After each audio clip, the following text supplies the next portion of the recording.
Social distancing, nice. So, witness, please state your name and occupation to the court. Yujin Mikotoba, lecturer in forensic medicine at the Imperial Yume University. And Professor Mikotoba, the young lady beside you is... Ah, this is Dr. Maria Gorey, Scotland Yard's practicing coroner, the daughter of Dr. Scythe, I understand. Yes, Dr. Scythe. I'm afraid I can't tell you why she's here. She just appeared. Ah, she's a ghost. You summon this strange Japanese man as a witness to that autopsy. But you don't summon Mama. That makes no sense. She was there too. That's about the size of it.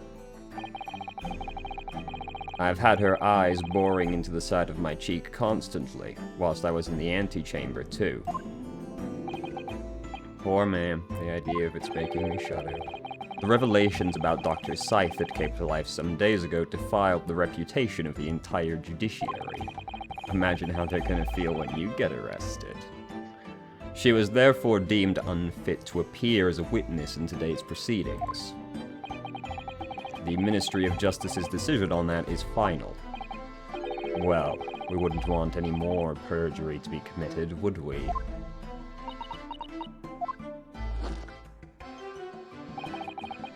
The Ministry of Justice? Some questionable strings are being pulled. Yeah, you think?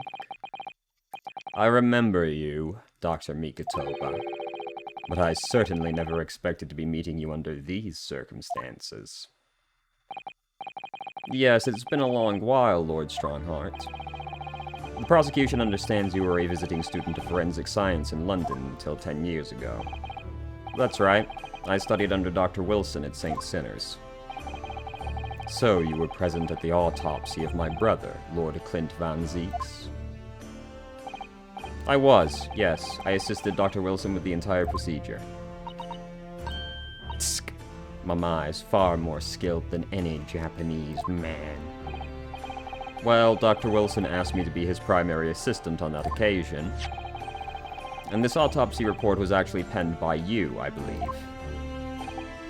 Yes, I noted all of the doctor's findings, and when we were done, he read through the document and signed it.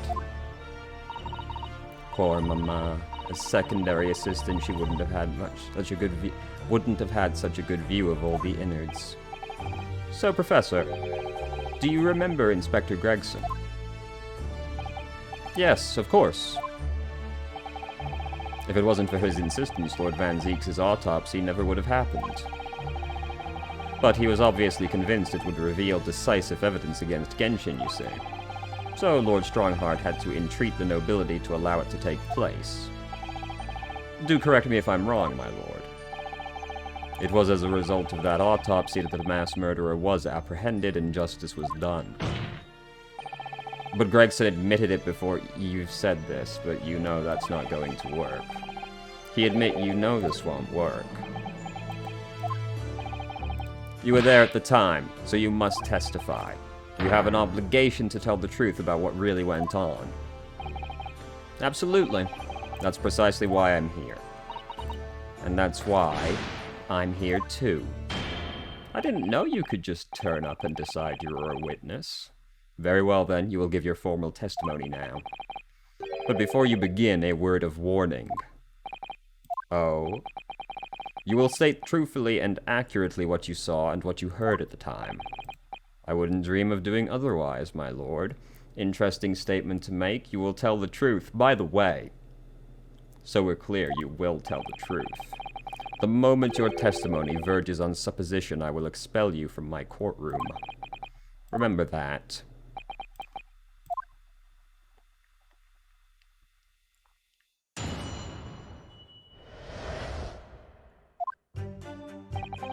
From my own observations, I couldn't say there was any indication of the autopsy results having been fabricated.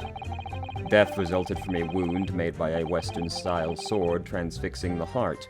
That I found a little strange. There were no signs of internal injury, nothing questionable at all. It was just that beautiful but dangerous piece of evidence removed from the man's stomach. Presumed to have been swallowed by the victim as way of posthumously identifying his assailant. No indication. Nothing. Professor Mikotoba, are you certain? Well, nothing that I could positively identify as such, much less swear to in testimony.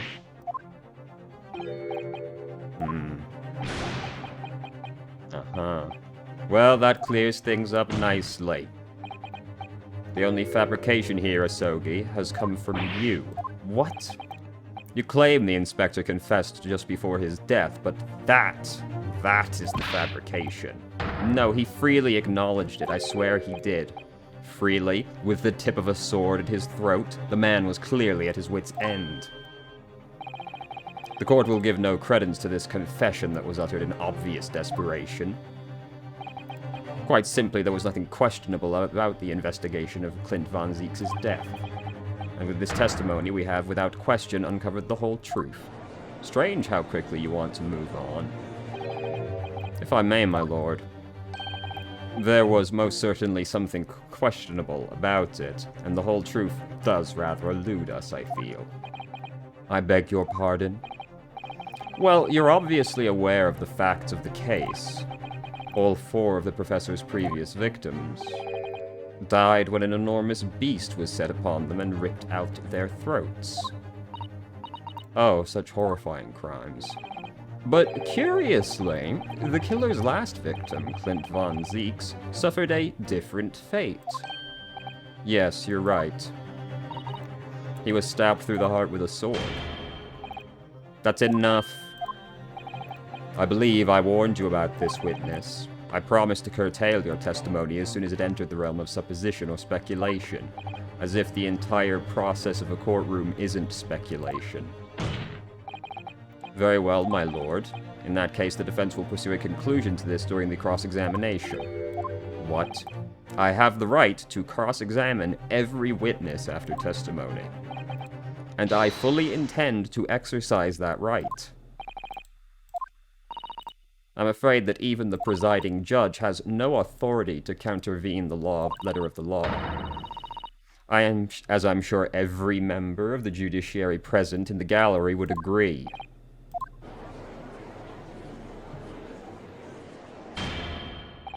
Very well, you may begin. However, the moment your argument strays from the established facts, I will not hesitate to bring the cross-examination to an end, literally saying you can't say anything. Because obviously you have to speculate to make any kind of actual proof.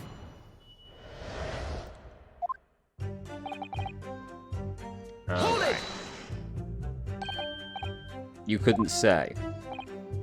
No, sadly not. But then you couldn't say there was a... Well, if you can't say there was, surely that doesn't mean there isn't, right? Right? No, true, I couldn't. I was at Dr. Wilson's side as he performed the procedure, recording what he did. But at times, of course, he instructed me to fetch implements and such like. Whilst I was away from the operating table, obviously I could have missed something. And at those times, what was the secondary assistant doing?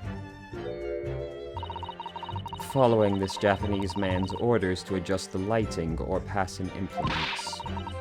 But that doesn't mean Mama wasn't a vital part of the team. Quite, yes. So would you kindly refrain from staring at my cheek like that? Professor Mikotoba, think. Was there nothing at all that seemed out of place? Well, yes, there was, as a matter of fact. Wound from a Western-style sword. In all of the previous 4 killings attributed to the professor, the victims were killed by an enormous dog, I believe. Their throats were all, well, mauled. Correct, and yet Van Zeeks was stabbed. Do you mean to say you think Van Zeeks may have not been one of the professor's victims?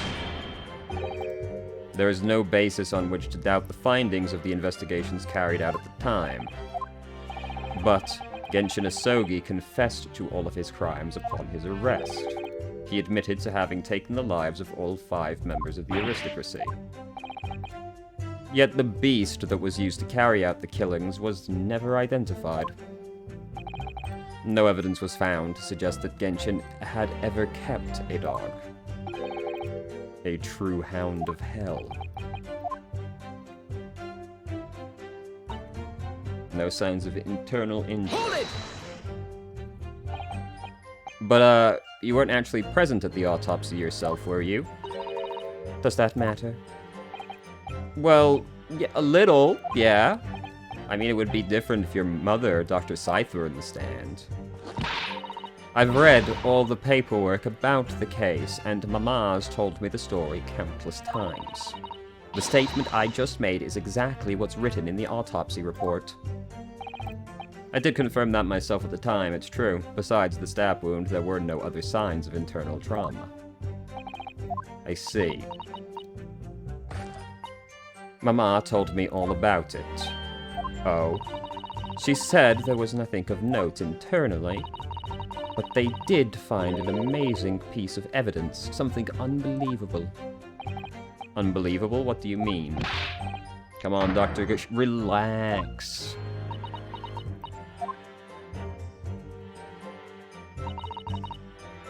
Just that beautiful but dangerous piece of evidence. Hold it! What exactly was it? What does beautiful but dangerous mean? Well, it was sparkly and round, with a hole as if it might slip over a finger, perhaps. Here we come. It was a ring belonging to Genshin Asogi. My father's ring was inside the victim's stomach? At the time, Genshin wore a rather large ring on the digitus quartus of his left hand, the 4th or ring finger. I'd understood it was some sort of keepsake. When my father left Japan for London 16 years ago, I was 8 years old. But I remember that ring. You do? My father's possessions were sent to our family home in Japan after his death, but the ring wasn't among them. Obviously not. It was a key piece of evidence. It remains under lock and key in the stores of Scotland Yard. It does not. After the autopsy, Genshin was summoned by the police to check for the presence of his ring. It wasn't on his hand, of course. Moreover, there were deep abrasions on his finger where it had been pulled off. They arrested the man there and then, right before my eyes. How could they? I brought the ring along with me today. You did? What? Here it is, a bit dusty from years in the stores. That's not what it looked like in the flashback image. It didn't have those things over the top of it. Good gracious, yes, that's it. I haven't seen that in 10 long years. And that was inside the victim's stomach. Yes, I'm afraid so. You hesitated there, Mikotopa. Should we read something into that? Well, it's just that thinking back now, I didn't actually witness the moment it was extracted. Oh my, really? At that precise moment, Dr. Wilson had asked me to fetch him a new scalpel. Dr. Gory, the removal of historic evidence from the stores requires my consent, does it not?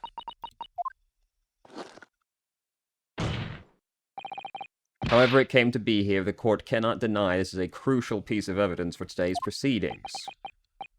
Very well, you may submit it. Let's have a gander.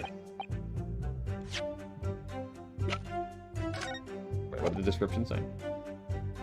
Found in Lord Clint Van Zeek's stomachs, the claws clasping the gem look sharp enough to cause a very nasty scratch. But there were no other internal injuries, but this could cause a cut, apparently. These fat claws are doing a good job of protecting the equally fat gemstone. Yes, if you were clumsy, you could give yourself a rather nasty cut on them, I believe. It's a pretty wicked ring, isn't it? Ow. Now my finger's bleeding. The claws really are sharp. Oh my, that was very quick clumsiness, Naruhodo. Who would make such a dangerous ring? A sticky mochi bun of about that size would go down much better with some red... okay. Someone as clumsy as me would probably manage to choke on it. Alright. It's not the sort of ring normally seen in Japan. They almost look like claws protecting that jewel. That's because the real ring is with Vigil, isn't it? We must examine it very carefully, Naruhodo. Very carefully indeed. Because Vigil was undeniably wearing a ring that had a red gem. Alright, so... do we present it right there? Or here? No signs of internal injury, despite the fact this ring is mad sharp. Objection! The court has heard that the ring was extracted from the victim's stomach. But you didn't actually see it being removed, did you? That's right, as I said in my testimony. At that moment I was fetching a replacement scalpel. In other words, you can neither confirm nor deny whether this ring in fact came from the victim's stomach. What are you suggesting, counsel? That the ring was never in the stomach to begin with. It's entirely feasible Dr. Wilson fabricated that detail. What are you saying? That Dr. Wilson was in possession of the ring in advance, after it was somehow stolen. And he produced it during the procedure, pretending to have found it there and then in the victim's stomach. Objection! Supposition at best. What possible evidence do you have to report such a rash claim? This evidence right here. That's the autopsy report. It's explicit in that report, counsel. Other than the ring, nothing unusual was noted internally, so I'm not sure how you intend to prove your point. You've already done it for me, my lord. The lack of internal injury says it all. What? To swallow a ring of this size would require considerable effort and determination. And in addition to its size, there are the sharp claws around the gemstone. My brother was a determined man, on the brink of death, even more so, I'm sure.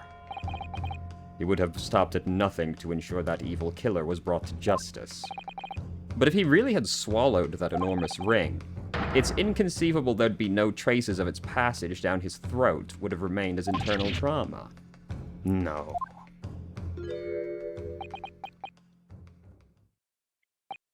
And there you've arrived at the sticking point. That's precisely why I had my doubts about the findings myself 10 years ago.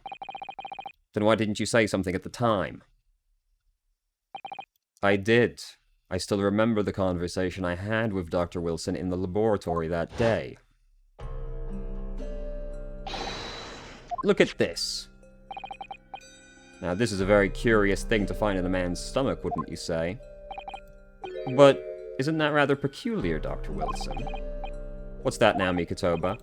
Well, if he swallowed a ring of that size with those sharp metal claws, surely you'd expect to see internal damage to the throat and esophagus, torn mucous membranes at the very least.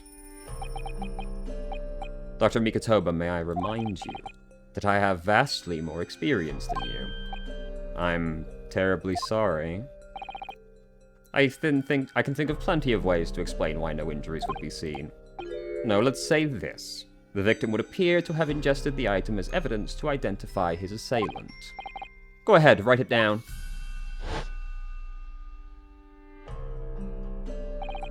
So I was right. Dr. Wilson fabricated the results of the autopsy. I'm disappointed, counsel. That argument is nothing more than speculation. What? Dr. Wilson was Britain's leading authority on forensic science and autopsy work. There is no scientific basis on which to doubt the man's expert opinion. Pardon the interruption, my lord, but damage to the mucous membranes of the throat is easily identified even in living subjects. Using a device called an endoscope, recently demonstrated in practical use in France. I want one. The government can pay. I don't think so. And Dr. Gorey, rest assured that your removal of the evidence from the stores will not go unpunished. We open up the dead to find the truth. I beg your pardon. But, Mama, she chose to stitch her corpses up with all her secrets inside. That's wrong. Dr. Gorey, she's chosen to walk a different path.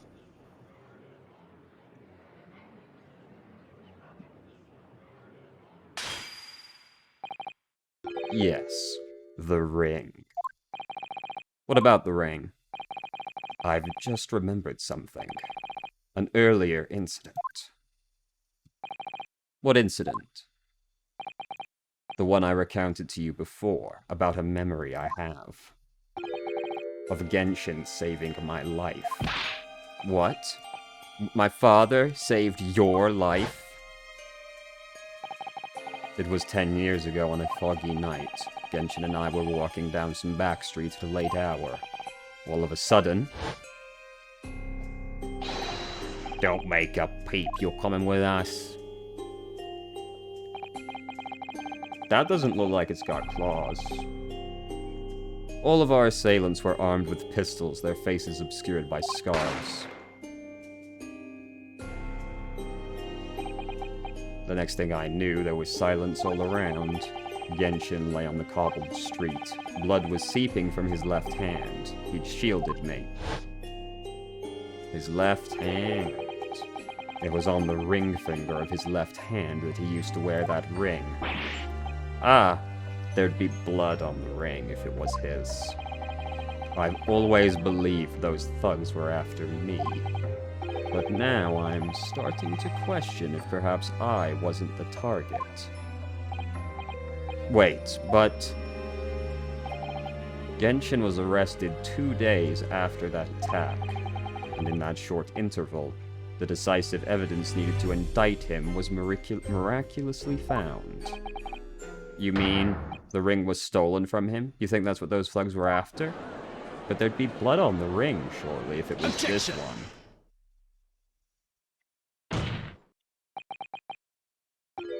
You pathetic coward. Do you expect me to believe that you weren't involved? What do you mean by that? It was you, wasn't it? You're the one who took it. You stole my father's ring. You set the whole thing up so you could paint him as the mass murderer and have him arrest... Kazuma. Open your eyes. Stop acting like a little bitch. Ryunosuke, you must know deep down the truth that can be completely obscured even when your judgment is only slightly clouded. But at the moment, you seem to be floundering through a dense fog. Is that why you were so insistent I should be present in this trial? To see you like this?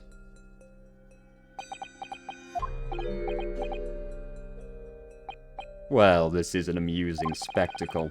What a grandiose expression on your face, as if you were Lady Justice herself. It seems you've thoroughly convinced yourself of this alleged fabrication of the autopsy results. So much so that you're apparently blind to the blatant contradiction that would be born of it. What? Though it's extremely hard to believe, let us imagine that there was some misconduct. If that were the case, why would Asogi not have disputed the findings in this trial? In the closed court hearing 10 years ago, the defendant never once denied the claims against him. Isn't that right, Van Zieks?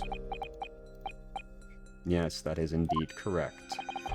Upon hearing the verdict of guilty, he merely closed his eyes, quietly accepting the judgment. The actions of a man who had accepted responsibility for his deeds and is resigned to his fate. Now, did he actually say that he did it, or are you just interpreting the fact that he didn't say anything? Because there's a clear difference between those. Oh my, that is very strange. Fasogi did nothing to oppose the charges against him. Yes, but did he confirm the charges? That would surely mean there was no fabricated evidence. An obvious conclusion at which you should have arrived many minutes ago, Prosecutor Asogi.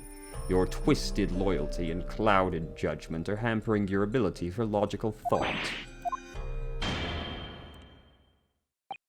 Genshin Asogi's silence at his hearing can only mean one thing. There was no fabrication of evidence during the autopsy.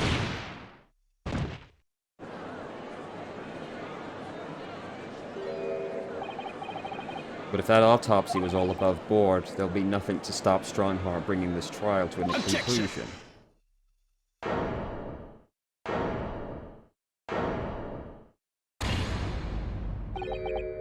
Thank you, Ryunosuke. If it wasn't for your frank words just now, this trial may very well have ended prematurely. Kazuma? What's this latest absurdity, Council? My lord, your reasoning is perfectly sound, but for one giant hole.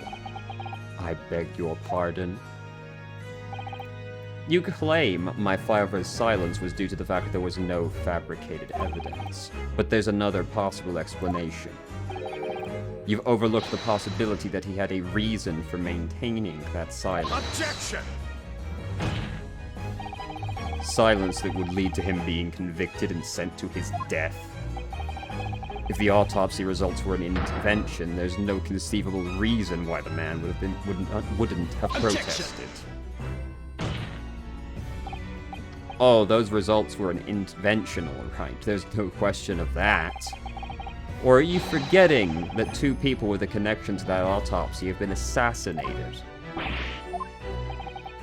If I force the grievances I feel from my mind, I start to see you in a very different light. I think perhaps it's you who's been living in delusion these 10 years. Me? Kazuma-sama has created one last chance. If we can only show what there was a reason for his father's silence. A reason why the man would have said nothing even if he was innocent. Could it have been part of some negotiation? Enough rhetoric, the court must be shown evidence. What proof do you have? Alright, let's look at the papers. That would be the logical starting point, I feel.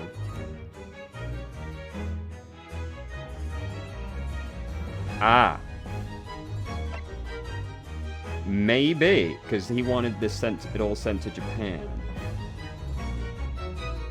If he could have wanted it to be sent to Japan after his death. So obviously this would be for that. Is there anything else?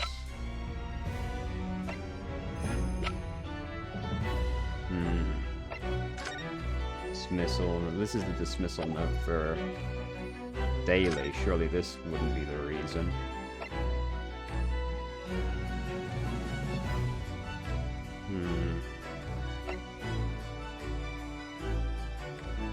Believe the convict engaged in some negotiation with prison staff in order to secure assistance. Maybe it is this. This is explicitly talking about negotiating some kind of deal.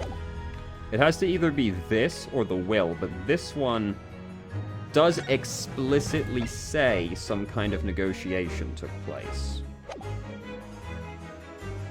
What could that mean? What could the negotiation have been? Maybe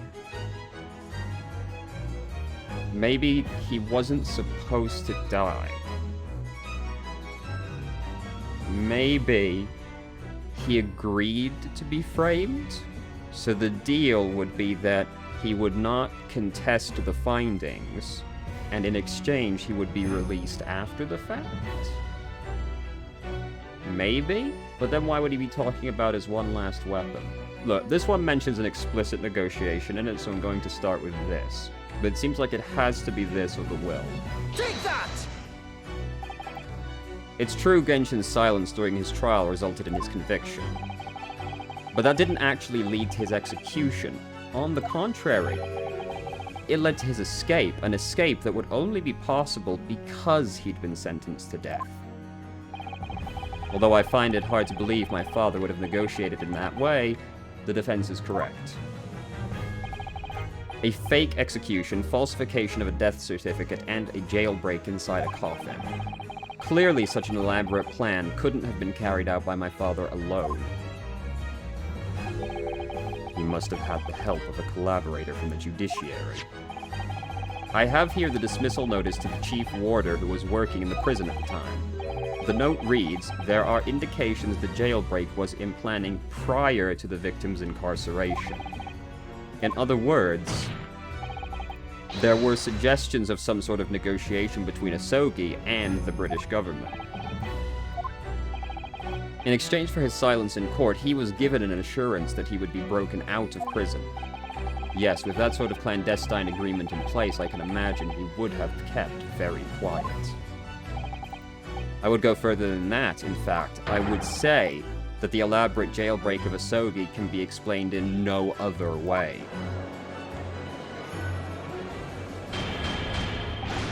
Order, order. First fabricated evidence, and now a jailbreak conspiracy? You can't accuse us of plucking that out of thin air. It was put forward at the time.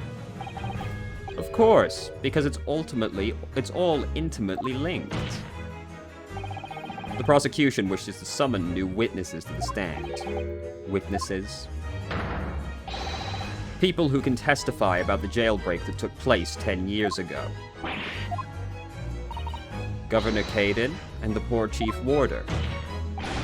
I won't allow this trial to turn into a farce, to summon the governor of the prison after all these years. Oh, it wouldn't be any trouble, my lord.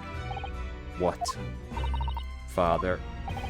My dear friend may appear a little rattle-pated at times, but I can assure you he is extremely thorough. He wired both Barclay and the local prison earlier.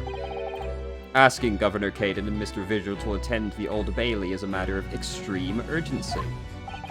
Mr. Sholmes did that? Damn, he was smarter than I gave him credit for, it looks like. Are you telling me that? Both men, unless I'm much mistaken, waiting just outside the courtroom at this very moment.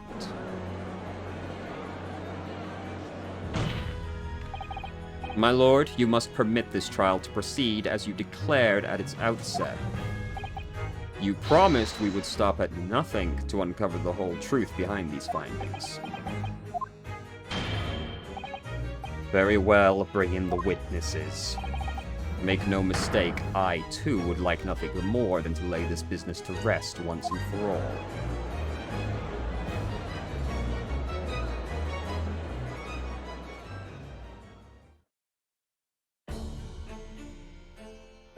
Are you wearing the ring? Vigil, are you wearing the ring? Would the new witnesses state their names and occupations for the court, please? Aye, Barry Caden, Governor of Barclay Prison. He's wearing the ring, though we can't see the gem from this angle. Your other persona, if you don't mind. Oh, I do beg your pardon. Of course.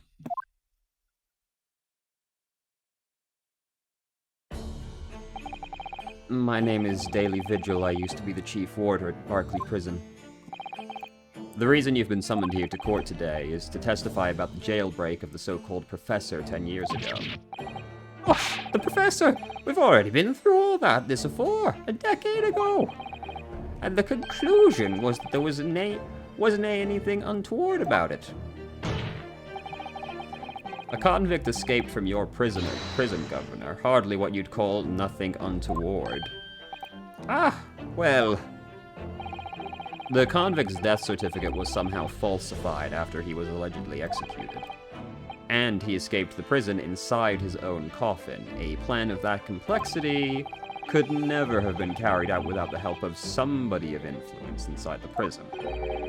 Governor Caden, don't imagine that the passage of time will afford you any protection. If it turns out that you were involved in the plot to break Mr. Asogi out of your prison, then of course, the consequences will be very serious. In all likelihood, a capital punishment. Gads! Hold on there, laddie. All I did was... Witness. Governor Caden. Hmm? Aye, sir. You have a critical role to play in the public safety of our country, a great responsibility to shoulder. The significance of your testimony in court cannot be understated. Therefore, think carefully before you speak, if you know what I mean. And Prosecutor Asogi, if you threaten the witness again, you will be held in contempt of court. My apologies, my lord. There's no disputing the fact that an intricate jailbreak plot was enacted. Clearly, you were both involved in some way. So you will testify before the court now and explain what took place. Very well, let the witnesses begin. Tell the court everything you know of the jailbreak.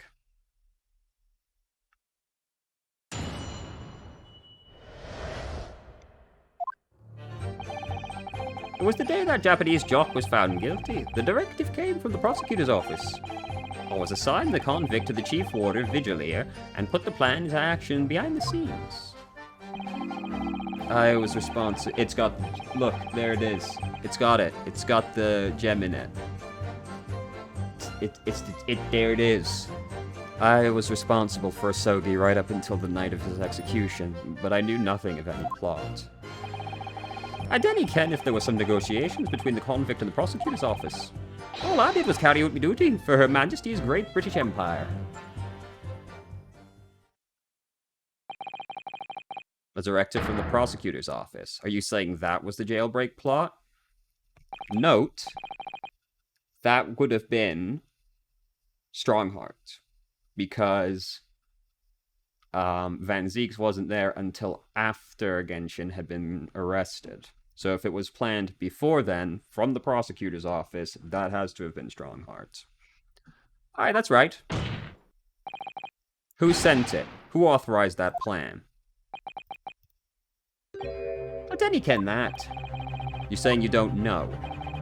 Listen, there wasn't anything about the professor that wasn't unusual in any way.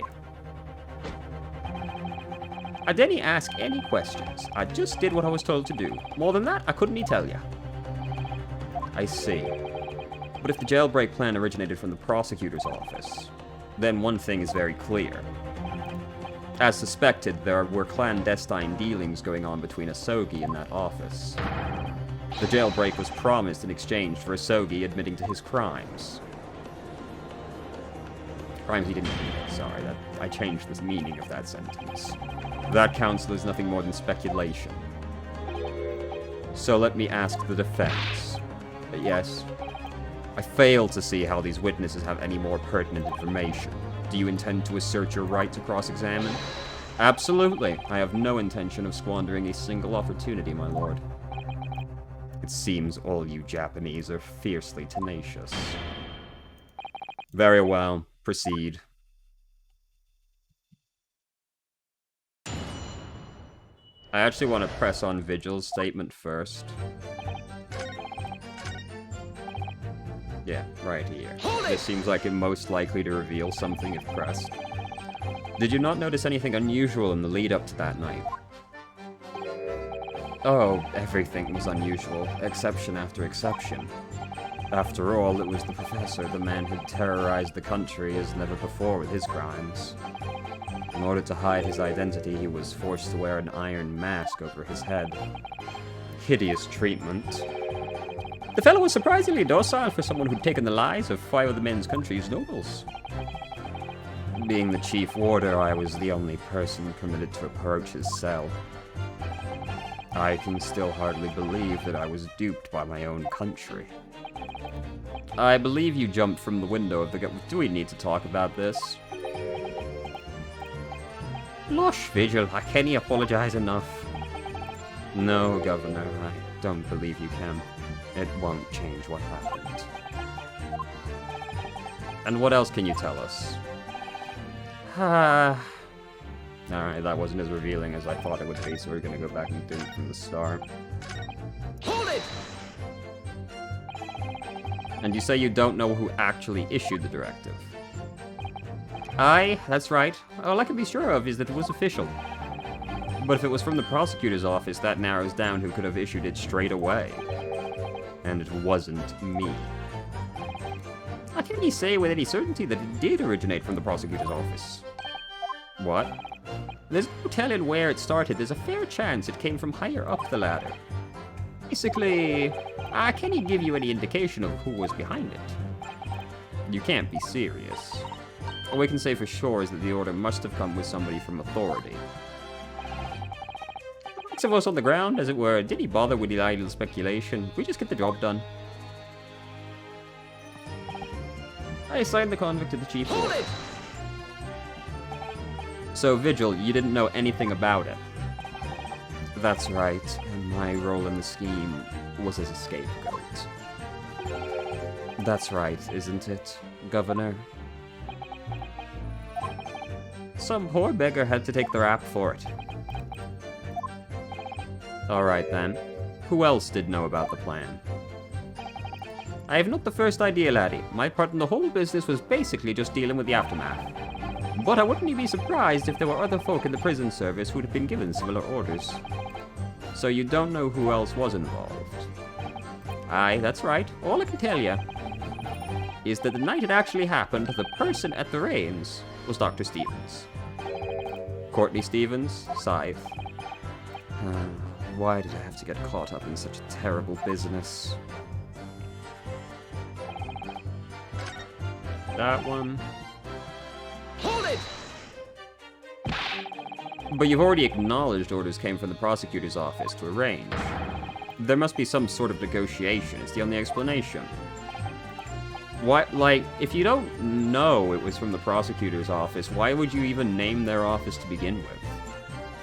Aye, well, that's nice. Be that as it may, dinna ken no nothing about fucking Scottish. The witness stand is no place for telling you what you don't know for sure. I ken that much ado. Then I presume you also know this. Not telling what you know is a criminal offense. So you were just following orders, is that it? I'm afraid that won't absolve you of guilt. A man was still killed illegally, even if it was a condemned criminal.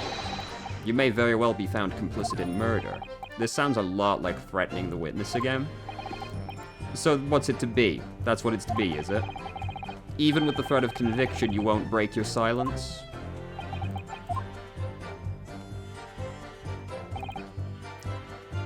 Alright. Hold it!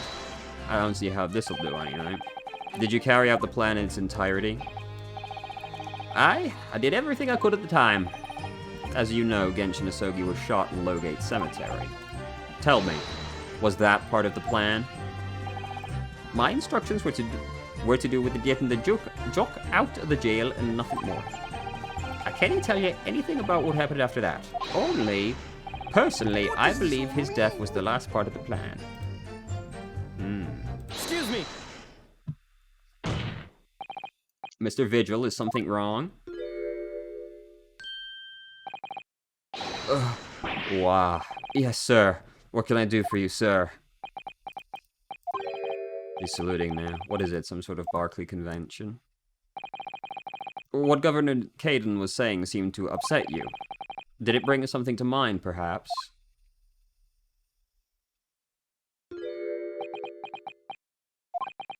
For the last 10 years, I've completely blotted out the memories of that time from my mind. I was betrayed by my superiors in the name of my country. Just as my father was betrayed, it seems. But you see, thinking back now, I really can't imagine the shooting of Dr. Asogi was ever part of the plan. What makes you say that? Well, it just doesn't make sense, does it? To make the man admit to his crimes he didn't commit with the promise of a jailbreak only to kill him in the end. That's treachery of the worst kind. But the point is, if the intention was always to betray him, why would there be any need for all the chicaneries? Chicaneries? I'm stupid. Of an escape. Ah. Yes, that's quite true. If whoever negotiated with Asogi never intended to keep his or her end of the bargain. It would have been far simpler just to let the man be executed as dictated by his sentence. It all happened in that vast chamber of secrets that is Barclay, behind the high prison walls. I suppose nobody knows what really went on in the execution room now. Yes, it's an unsettling mystery, certainly. Truth be told, there was a wee matter that never quite made sense. If you believe there was some kind of negotiation behind the jailbreak, atween Sogi and a body at the top, it doesn't quite add up, does it? Governor Caden, I must insist you explain these doubts by amending your testimony. Gads! Aye, go on then. Seems to me the Japanese fella didn't have nothing to bargain with. Hold it! Admitting to the crimes, that was what he had to bargain with, surely. I can't see that myself. After all, did the prosecution no have conclusive evidence against the Charlie, eh? This, you mean, discovered during the victim's final victim's autopsy. There's every possibility this conclusive evidence was fabricated by Scotland Yard. Possibilities are all very well, but nothing has been proven. You can holler about misconduct in the trial 10 years ago all you like. But if you can't establish what had happened with hard evidence, no one is going to listen. Aye, that's right. So what I'm saying is, the convict had nothing he could use for any kind of bargaining at all. The witness makes an astute point. Logically, it would seem no negotiation could have taken place. And yet the plan to break the man out of prison was definitely put into practice. So he must have been armed with something that gave him an angle. Now we present the papers. Because he described those as being his last weapon.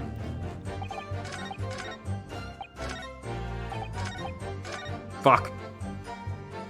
I'm a big, stupid, moron, idiot. Alright.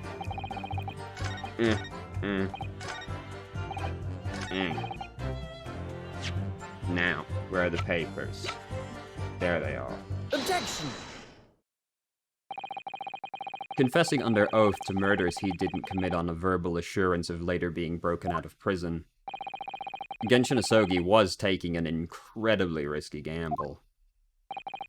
Very true. There was nothing to stop the British breaking their word and executing him behind closed doors anyway. Under normal circumstances, no man would stake his life on a gentleman's agreement like that. Which means that Mr. Asogi must have had a trump card. Something that guaranteed he wouldn't be betrayed. Some kind of weapon. Avers! The fella couldn't have possibly had anything like that. But you know that he did, Governor. The Asogi Papers, the name given to the last will and testament of Genshin Asogi. Ah! It turns out that Mr. Asogi was hiding his will in his cell at Barclay. Chief Warder Vigil caught him with it one day. You squealed, did you wee rat? Did I no tell you to keep that a secret? You can't touch me now. Yeah, I'm touching you, can't you see? When Mr. Vigil caught sight of that through the bars of the convict's cell, Mr. Asogi pleaded with the warder. Alright then, but what's on that paper? A last will and testament.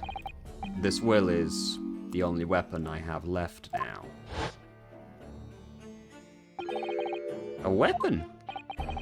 And after the convict had been killed following the elaborate pretense of the jailbreak, that document mysteriously disappeared, didn't it? Well, yes, all the prison warders searched through the belongings in his cell, but that will was just nowhere to be found. As I understand it, an exhaustive search was made for the document, which became known as the Asogi Papers. Governor Caden, I believe you ordered your prison staff to find it at all costs, didn't you? Eh? Would I be right in saying that you knew? You knew that the so-called Asogi Papers had the potential to make great waves. Jinx! What What the blazes are you blethering about? The will was found, right and proper. In the fella's cell where I said it would be. But how can that be? Where in his cell? We all searched the place from top to bottom. Well, you didn't do a proper job, eh, you pilly-wally galoot? Pilly-wally galoot. Oh, that's a good one. You can't criticize me now. I showed it to your fall, did I know, you young lawyer? Yes, you did. I have the document here. It's written in Japanese and reads, The Last Will and Testament of Genshin Asogi, which means everything is as it should be. Not quite, my lord. You see, there's an undeniable inconsistency here. What? What inconsistency? Mr. Asogi described this document as the only weapon he had left. And yet, this will contains nothing of significance at all. Nothing that would have given the convict any leverage. Are you suggesting, my learned friend, that the last will and testament stored at Barclay's prison all these years is actually a fake? You're gonna fake one thing, you might as well fake it all, right? As has clearly been demonstrated already. What went on at Barclay prison was far from above board.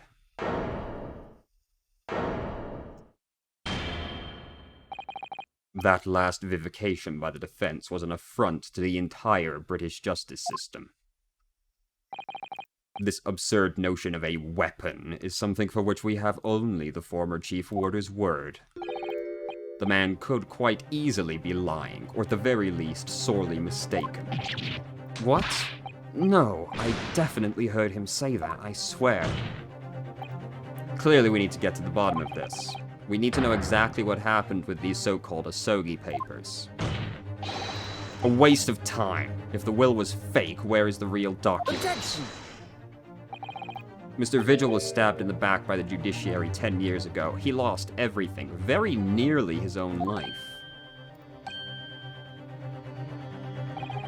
And now you're going to do it again. You're ready to brand him a lawyer and turn your back on him without even letting him defend himself. It's clear Barclay's prison is hiding something. It's clear that jailbreak was masterminded by someone. That's an illicit negotiation. Is your lordship going to gloss over? What did you say?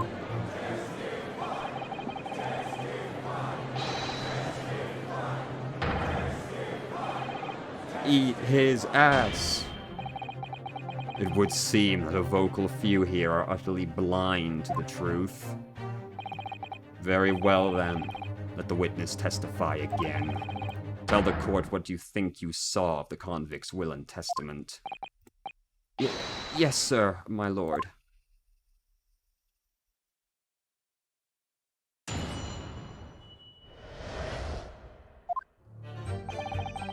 As the warder responsible for condemned convicts, I attended to Mr. Asogi and kept watch over his cell. The night after he was found guilty in court, he was doing something with that will. We turned the cell inside out, looking for it after the execution, but to no avail. I only found out about the Asogi papers when a directive came to tell me to impound them. The document was in the folds of the fella's robe that was left in his cell. A kimono, I think it's called. They let him have a kimono in the cell? He wasn't just in his suit? In his kimono? Yeah, that didn't sound true even remotely. We searched every inch of the man's cell. We looked through all his clothes. It can't be true. Well, you're not satisfied with calling me a liar once, eh? You wee wafflinger. Waffinger? There's nothing you can do about it now. You don't have any hold over me anymore. Other than the hole you'd like to take at my cravat, of course. Is that what you're going to do? Is it? Are you going to give me a good shake again? Or are you too scared? There we go. Little and large, what a double act. We complied with Asogi's will as far as was possible. All his personal effects were delivered to his family home in Japan, as a courtesy to the homeland of the most notorious killer our country has ever seen. and we were much obliged. I can confirm that all of my father's belongings arrived safely. Oh, you can't deny the handwriting is that of your old man, eh? Yes, there's no mistaking that it's my father's brushwork. Really? And this last will and testament was the man's last weapon, was it? I think we can safely assume that the convict was merely prattling, knowing that his end was nigh. No, I think it was the ring that was the actual weapon. I think he intended to send the ring back to his family, so that they would be able to prove it at some point in the future if necessary, because they couldn't have his ring if it was actually found in his stomach. So, counsel for the defense, your cross-examination, please. Yes, my lord.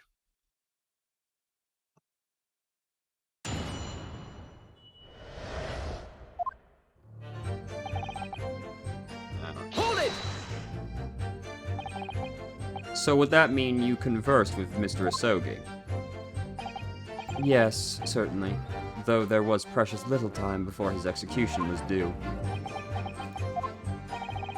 He was remarkably calm, considering his days were very much numbered. In all honesty, he really didn't strike one as a man capable of mass murder. Yet he confessed in full. I know, that's why I felt compelled to ask him one day. I can still recall his reply. I'm guilty of the unforgivable crime of ending another human's life, yes. Which is still not admitting. But he was so tranquil and intelligent, it put me in mind of an Eastern holy man. And what about the will you saw with him? What can you tell us? It was the beginning of all the drama. I remember it very well. Hold it! And he pleaded with you not to report him, didn't he? Yes, that's right. And like the bam put ya, you didn't tell me. A blatant breach of trust that was. Oh, is that so? Yes, breaches of trust in Barclay Prison? Oh, never. I could see the man had a noble spirit. I found myself wanting to treat him accordingly. But according to what you told us 2 days ago, the convict had been strictly forbidden from having any writing materials whatsoever. I wonder why. Yes, you're quite right. Ah, so when exactly was the will penned? It was before the man was remanded in Barclay, obviously. Yes, at the prosecutor's office under supervision of the relevant authorities. I personally instructed Asogi to make a will for the benefit of his family. In that case, why was it found in his cell? What do you mean by that? Well, if it was penned at the prosecutor's office, you would have expected it to remain there for safekeeping, surely. Ah! It's curious. There doesn't seem to be any obvious explanation for why it was subsequently found in the convict's cell. Oh, well... The defense makes an astute point. Well, Governor? A prison governor can be expected to ken the workings of the prosecutor's office. In that case, Lord Strongheart, perhaps you can shed some light. I am unable to offer an explanation here and now. I would have to consult with the notary responsible for the will at the time. The fact my father's will was discovered in his cell is clearly inconsistent with what was expected. I want to know why. Another inexplicable mystery. Well, the thing about the will. We turned the cell inside out. Hold it! It was the governor who ordered the search for the will, as I understand it. Is that right? Yes, and when I reported back that we couldn't find it, he grabbed me by the cravat and yelled, "It can't have disappeared completely," in my face. Aye, well, it's due to the governor to keep everybody working as hard as they should. I think the governor needs a wee taste of his own medicine. The point is, it was clearly considered very important, wasn't it? But it proved impossible to find. That's right. Then, before I knew it, it was in the morning paper, that blood-curdling article. The executed mass murderer who'd risen from the dead. Oh, you mean... The article based on Drebber's experience? Yes. Yes, he is. Yes, that's what it was. The day after I'd read that news, I was summoned to the governor's office. And that's when the awful accusation was made. That you'd aided Genshin to escape the prison.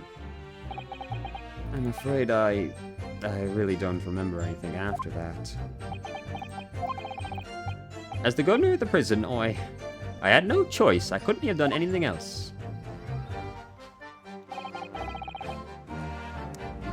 Hold it! And that directive came from the same source as the one instructing you about the jailbreak. Aye, from the top levels of the prosecutor's office. So you do know. You said earlier you didn't know exactly where it came from. But you keep saying it came from the prosecutor's office, despite also saying you don't know the source. What name was on it? I didn't he came before, and didn't he get them? Why do you keep saying it? All I can tell you is that my orders were to do everything in my power to find that document. The directive said it had to be somewhere inside the fella's cell. Document? Was that the wording? Document, not will. Aye, that's what it said. Am I clutching at straws? I just wonder if it was really Genshin's last will.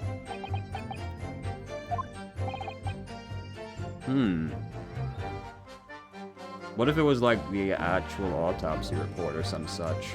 Continue with your testimony, because a document could be anything, couldn't it? Kimono. Hold it! Mr. Asogi's kimono? I know what he'd brought with him when he was locked up. Yes, he was permitted to have his personal effects with him during his incarceration, I understand. That's right. He was granted as much freedom as possible during the few days before his execution. Indeed, he had a number of items of personal significance, I remember. He was very reluctant to part with them. Some books, that kimono, his sword. His sword?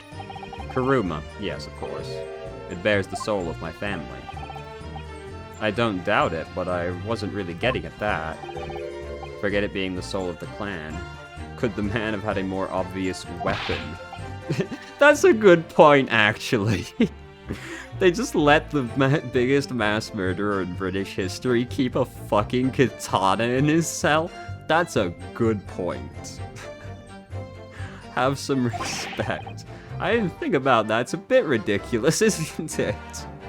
Respectful silence. The warders carry firearms at all times, and the inmates have shackles around their ankles. You couldn't have hurt anybody. It's a fucking sword still, dude. They don't let you keep knives. I didn't even think about that. That's fucking crazy.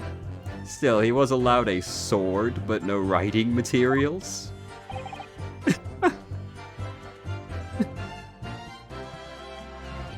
What a ridiculous statement to make. Oh yeah, you're gonna have his katana. But he can't have a fucking pen. That's perfectly reasonable. There's nothing sus about that. He wrote that before he came with us at Barclay, you see. Dr. Mikatoba was asked to bring the necessary Japanese writing implements to the prosecutor's office. A Suzuri inkwell, black Sumi ink, and some Hanshi rice paper, no doubt. I was present when he wrote it, but I'm sorry to say, the letter's just like squirming massive jet black earthworms. Earthworms? Excuse me! Are you feeling faint, Mr. Vigil? Mr. Vigil? Sir, it was Scarlet, sir. What? Oh, I'm terribly sorry. I didn't mean to blurt it out like that.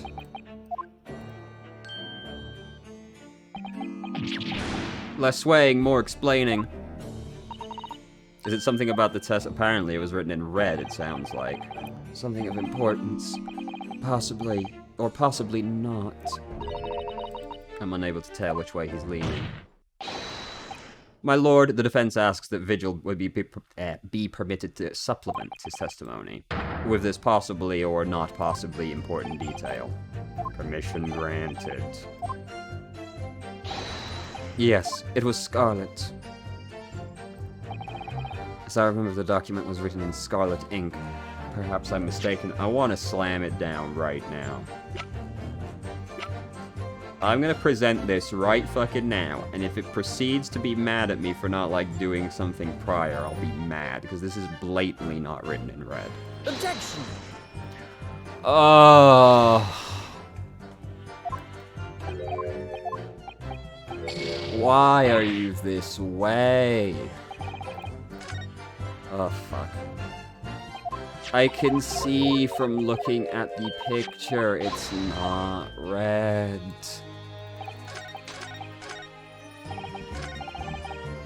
Alright. Hold it! Press. Wait, I pressed on the wrong thing. I'm a stupid fucking idiot. Oh my god. I'm really fucking tilted. Alright, look. I don't see why I need to go through an additional hoop when it's blatantly not written in red ink. Yes, yes, uh-huh. Yeah, alright, thank Jesus Christ, this is a long section, isn't it? Hold it! Ah. Scarlet, you say? Well, yes. I only caught sight of it for a brief moment, of course. But even by the dim light of the cell, I remember thinking it was an unusual color. At the very least, I'm quite sure it wasn't black. Do you think he wrote it in blood?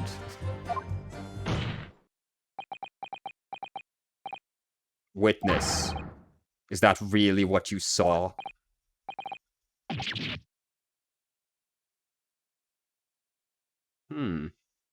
I'm thinking about that now. My man didn't have a pen, but he did have blood, and he had a sword with him. It wouldn't be hard to cut himself to get something to write with. Sir. Is something wrong, Lord Strongheart? I apologize. Continue. What do you make of that, Mr. Naruhodo? For Strongheart to be so visibly shaken. Did he ever? You can plainly see it written here. It's as black as the Earls of Hell's waistcoat. Well, yes, you're right. Mr. Vigil, I'd like to confirm one point. Did you actually see the content of the document that Asogi was holding? Oh, well, no, I mean, there was no time. As soon as he noticed me, he hid it behind his back. But it was definitely a will, was it? Yes, it was. That's what Asogi told me. The court will need waste no further time. We have the will in question. There is nothing more to add. A will written in scarlet ink. What did Mr. Vigil really see Kazuma's father holding, I wonder? Do you have an inkling? Yes, of course. Well, I already presented the will. What do you want me to present, then? Do you want me to present Kuruma?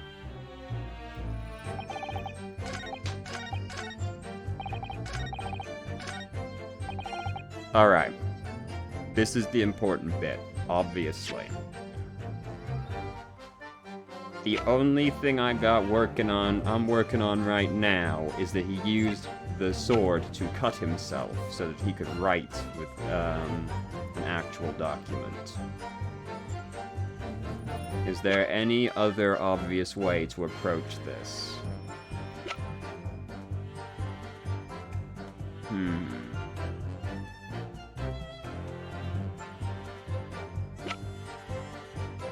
Don't think so.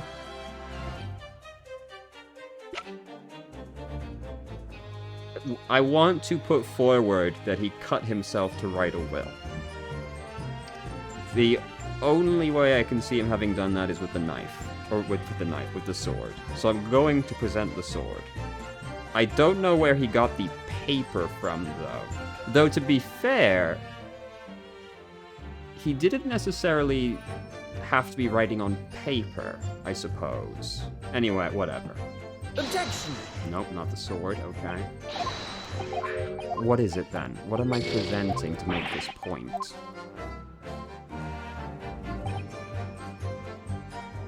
What do you want from me about this Scarlet business?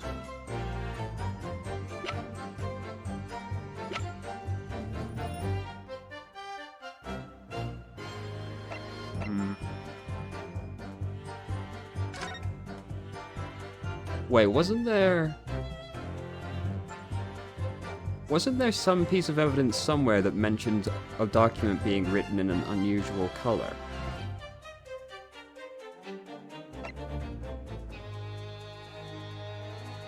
Yes! Right here! Oh! Objection! Ah! It suddenly came back to, I'm like, wait, we've seen a color statement before. Scarlet-colored writing is what you thought you saw, Mr. Vigil.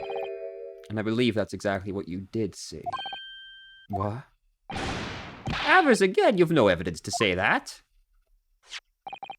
Have a look at this report. That's my brother's autopsy report. Yes, and there's something in here that's bothered me since I first read it.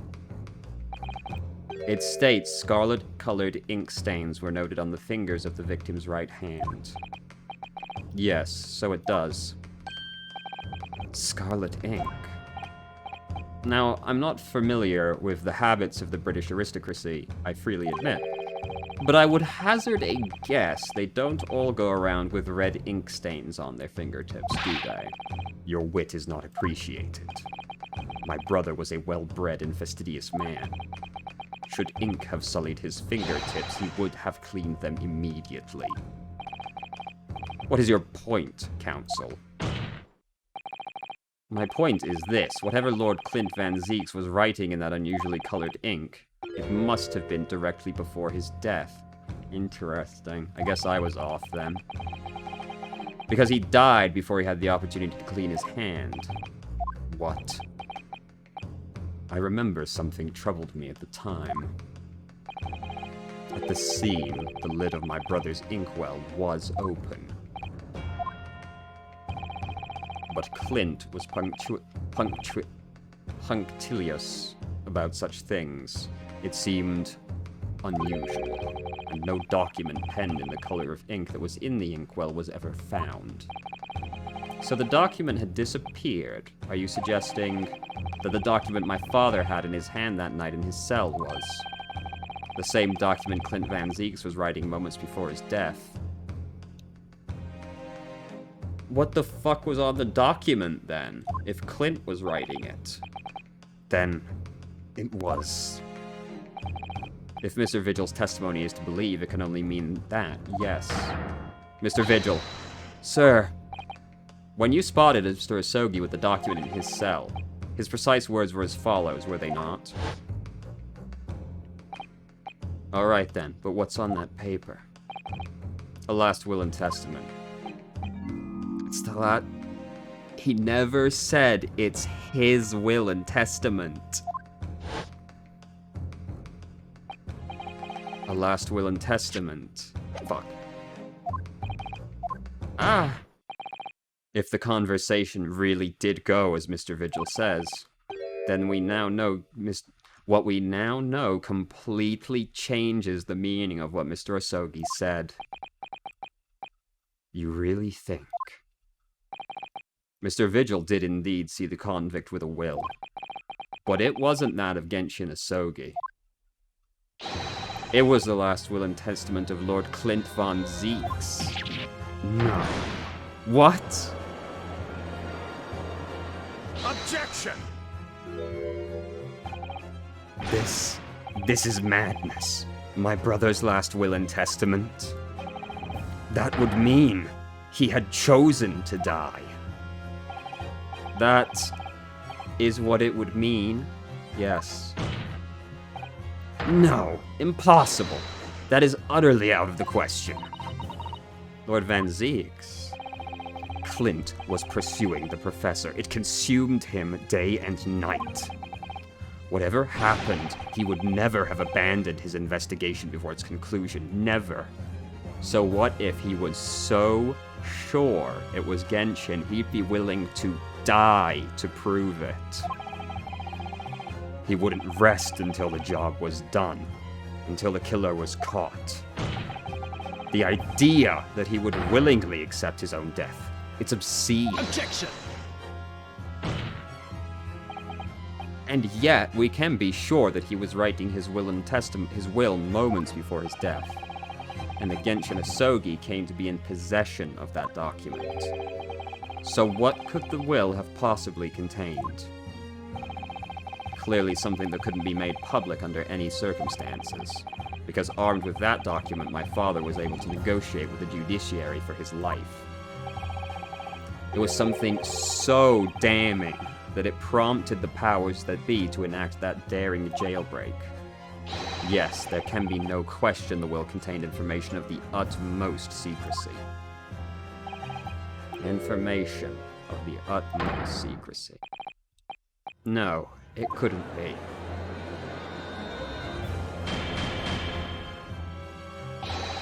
I've heard more than enough. Pursuing this notion of a phantom with a will that nobody can attest to having seen serves absolutely no purpose. Objection! No, my lord, that's unacceptable. What did you say, counsel? The last will and testament that Genshin Asogi had in his possession was that of Lord Clint Van Zieks. All the testimony and evidence presented to the court has logically led to that as a possibility. We have a duty to pursue the line of reasoning to its conclusion. But with no possible means of knowing the contents of the document, there is no line of reasoning to pursue.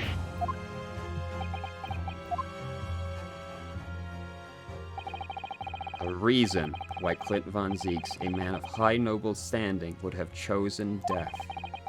Information so secret people in the judiciary would be willing to negotiate the jailbreak of a condemned killer.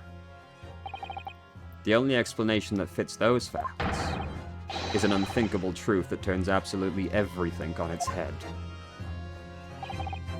But it's just too hideous, Mr. Narrowhead. It's pretty bad. However difficult the situation might become, you work with your client in pursuit of the truth. That's what you resolved to do when you entered the courtroom this morning, if I'm not mistaken, Miss Susata. So hold your head high and keep soldiering on. Yes, you're right. 10 years ago, in his final moments, Lord Clint Van Zieks left behind a will. A will that Genshin Asogi was able to use as a weapon to negotiate his escape from prison. In all probability, the details in the will were related to the Professor case. The defense's last statement is mere conjecture. What are you getting at, man?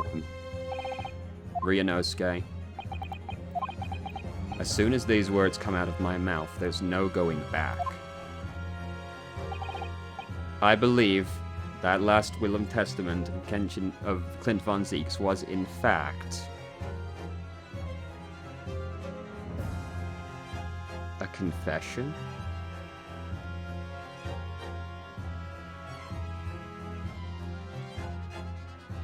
I hadn't thought of that.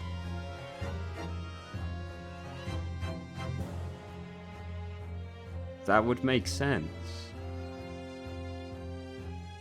We've already begun to establish that Genshin did... Well, we've already pretty much proven Genshin wasn't the killer. But the killings did stop, didn't they? Despite the fact the actual killer wasn't arrested.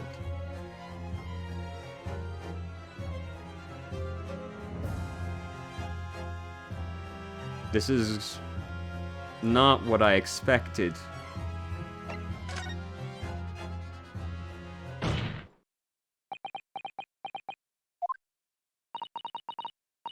You can do this, Mr. Naruhodo. I believe that what Lord Clint von Zieks actually penned that day was a confession. Confession?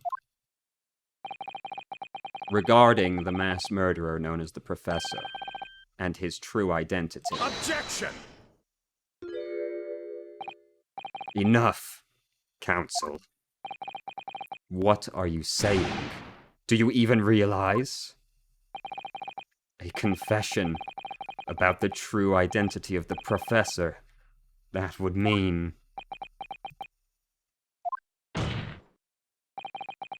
Lord von Zieks, I appreciate this must be hard to take in. But it's the only explanation that fits. The killer that terrorized London a decade ago and became known as the Professor, the man believed to have murdered 5 members of the aristocracy, wasn't Genshin Asogi at all. No, you can't be suggesting. It was in fact the man believed to have been the 5th victim. Lord Clint von Zieks himself.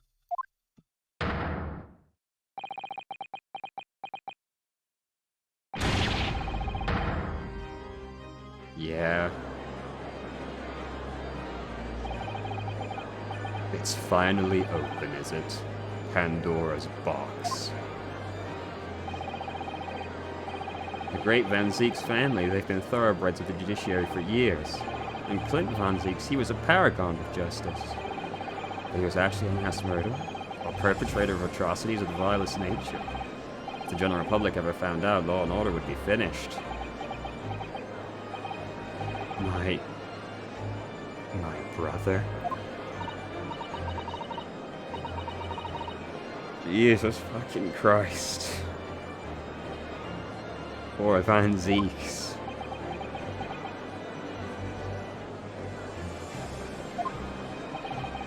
I wonder, though, did he never suspect?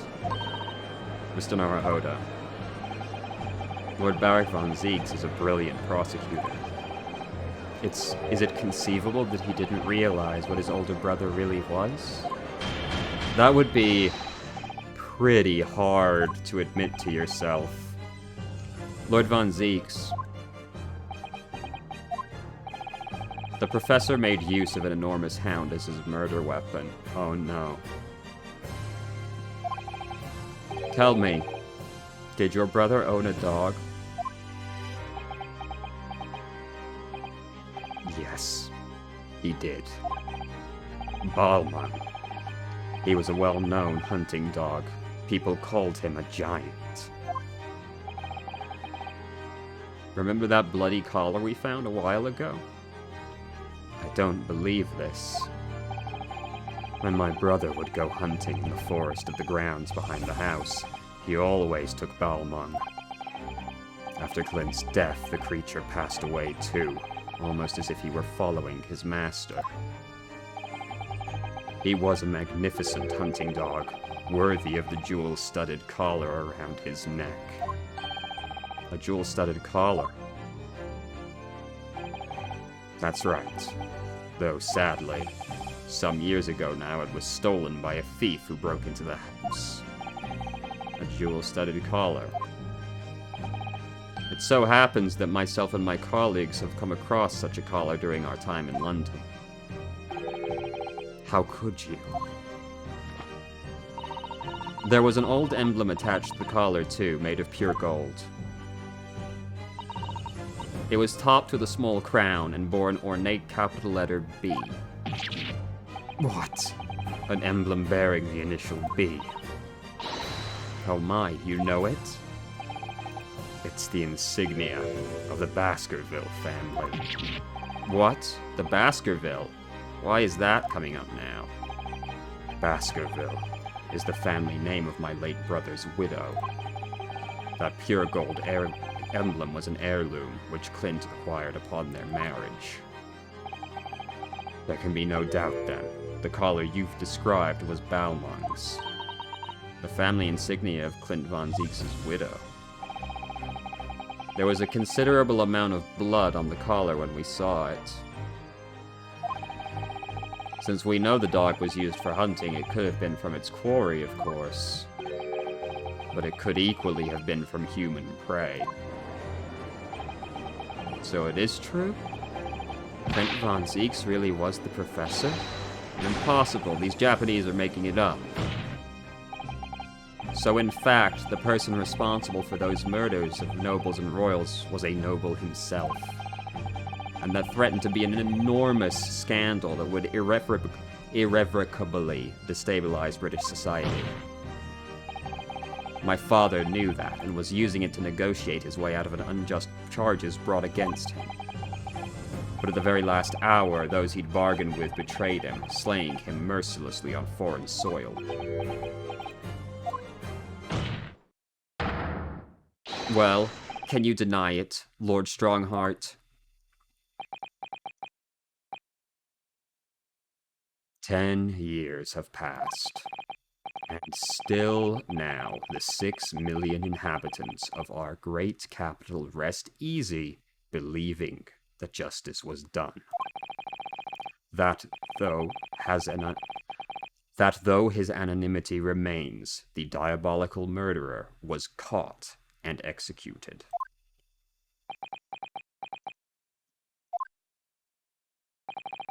Very well then.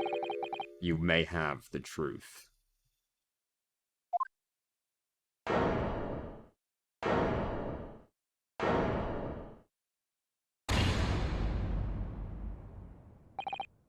Tell me then. Tell me what Clint really was. Lord Clint von Zeeks was too pure of heart. When he became a prosecutor and went in pursuit of the black roots of crime, he drove himself into a corner. He came to the uncomfortable realization that to fight the most fiendish of criminals requires one to become even more fiendish himself.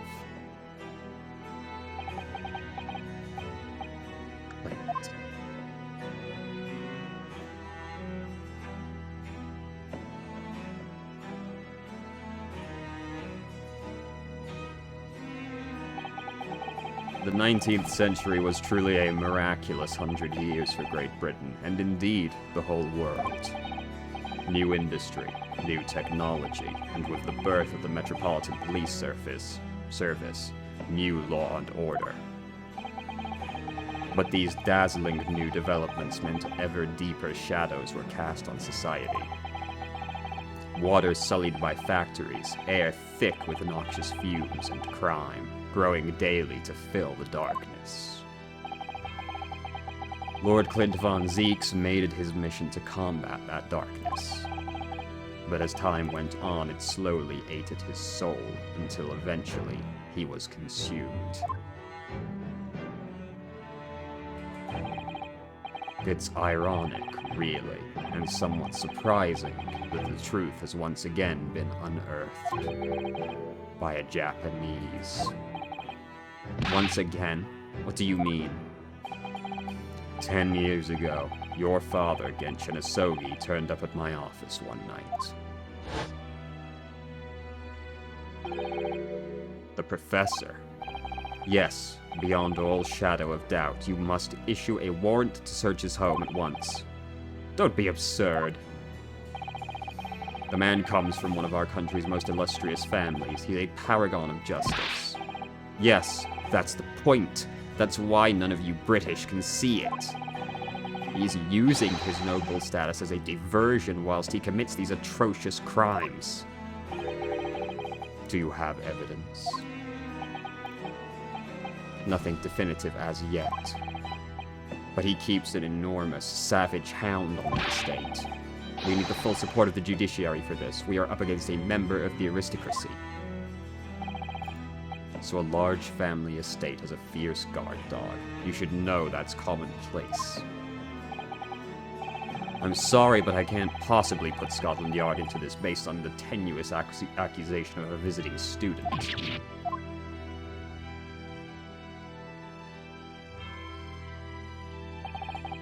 So I turned down Asogi's plea, and as a result, he took it upon himself to visit the Von Zeke's mansion on his own.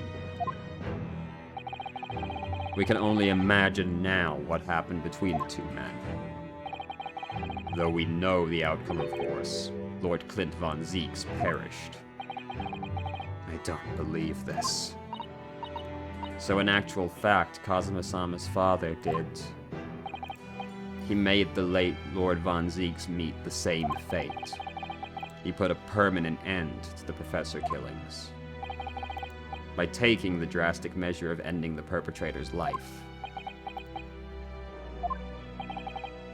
As soon as I heard, I'd hurried to the mansion. When I arrived, it was easy to grasp what had happened. And what about the will? Asogi must have already taken it. Nothing of that nature was found at the scene. We had no idea of the existence of such a document at that time.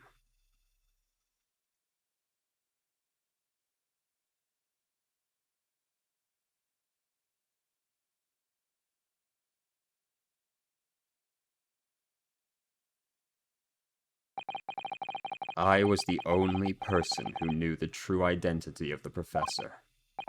So, I resolved to keep it a secret, and to guard the secret to the bitter end. So you're admitting to it that you were behind it all? It was you, then, who pinned the crimes on my father. I did what needed to be done in order to protect the law and order of the British Empire. Even if it meant employing an unforgivable ruse. And then you killed him afterwards, didn't you? You shot him in the graveyard. Then it was you who arranged this fabricated evidence. I ordered that detective to take care of it, whilst keeping the truth from him, naturally. Gregson. Obviously, he opposed me at first. Are you off your rocker? We can't do something like that. There's no question that it was Asogi who murdered Von Zeeks. The house staff have made statements that they saw the man running from the mansion that night. Yes, well, I've no doubt it was that Japanese fella. But we haven't got a shred of conclusive evidence against the man. And worse than that, he doesn't keep a dog, so we're short a murder weapon. And we're short on time, Gregson. We must put a stop to this man's rampage for the good of the country. So we'll use whatever means necessary. Do I make myself clear, Detective? Blimey. Well, at least he wasn't eager to do it. So that night, 10 years ago, when I was attacked by those thugs in the back streets, and Genshin's ring was taken, that was him, was it? That was Gregson and some hired help? Then the detective handed the stolen ring to Dr. Wilson, who feigned its discovery from the victim's stomach during that autopsy. And in the light of that decisive evidence, Mr. Asogi was found guilty of the charges brought against him. However, behind the scenes, he had actually already struck a deal with his accusers, in which he agreed to silently accept the charges. But I just don't believe that part. As far as I know the man, my father despised such underhand dealings. It was extremely easy to make him comply. You see, he had one crippling weakness. What weakness? Isn't it obvious? You, Kazuma Asogi. Me?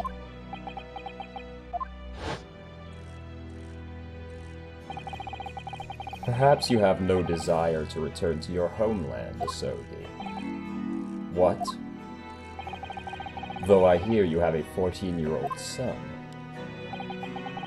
Agree to cooperate and accept your guilt without contention, and you will see Japan and your son again.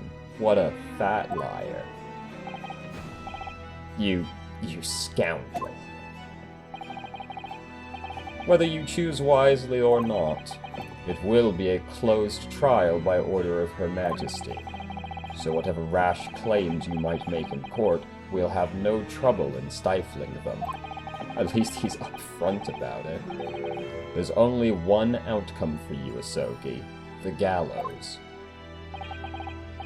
Don't forget that I still have a weapon at my disposal. A document revealing a truth that I know you're desperate to keep hidden. Yes, it hadn't escaped my mind, which is the only reason I'm willing to bargain with you. I only want to protect this country's law and order, you understand. So, what's it to be, Asogi?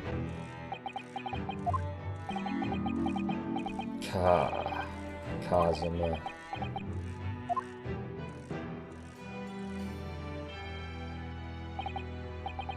He did it for me. And as I told him at the time, my motive was to protect Britain from the damage the truth would do. To protect this country's law and order. Objection! I've never dared let myself even consider this possibility until now.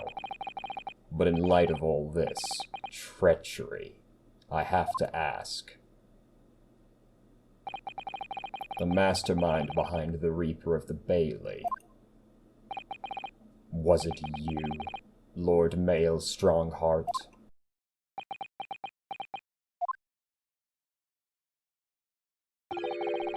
A rather brilliant idea, wouldn't you say? Are you actually gonna own it? That the spirit of your late brother, that paragon of justice, should return to reap justice for his sibling. Guess not. Could there be a more appetizing tale for London's masses, I ask you? What? What brazen? I knew that you'd play the part to perfection. But your role really wasn't that of some embodiment of death. No, you were London's guardian angel. An angel with bloody hands? I think not. Those who would have cooperated with me already were only too happy to participate in my plan. Inspector Gregson, Dr. Wilson. My minions worked tirelessly to ensure that the finger of guilt would never come to rest on you. It's all thanks to them that you were exalted as the demigod the Reaper became. But Dr. Wilson left Britain 4 years ago when he was invited to work in Japan. That's right. So I had to employ the services of this young protege after that. Dr. Courtney Scythe. Dr. Scythe.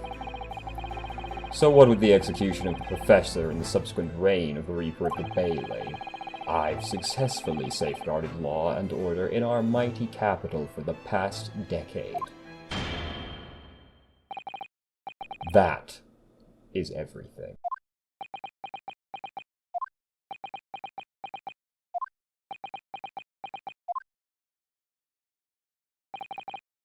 My lords, ladies, and gentlemen, I do hereby confess. Wow, it was I who sired the concept of the Reaper. However, let me say in my defense,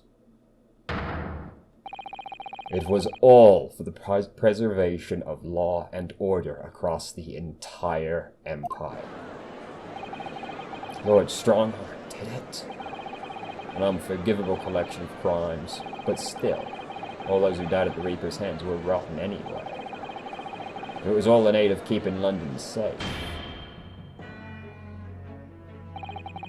There is no one left now who can reveal the precise truth of what happened 10 years ago.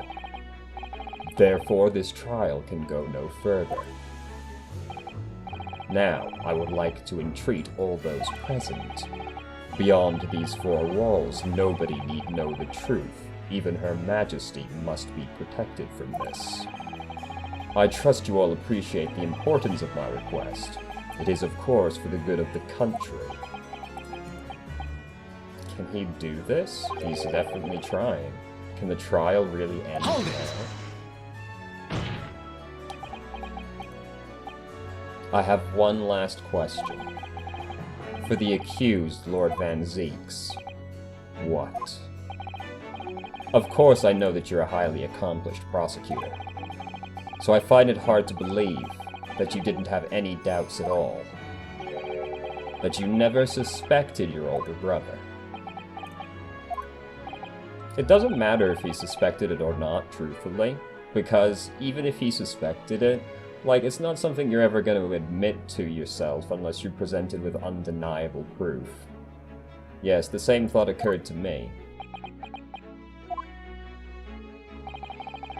It was only once, but yes, I couldn't say that I never had my doubts.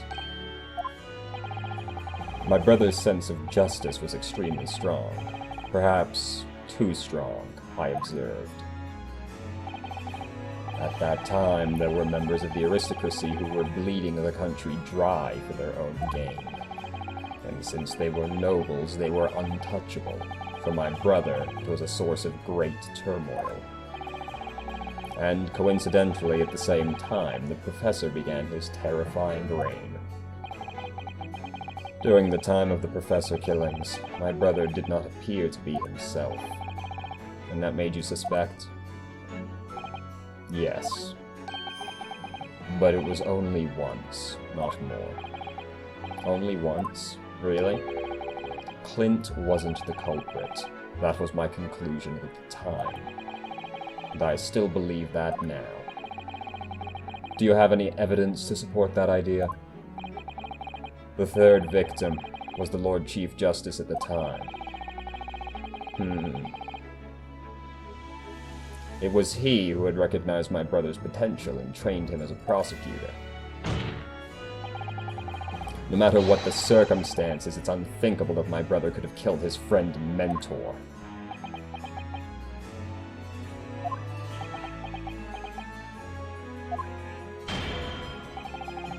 That will do.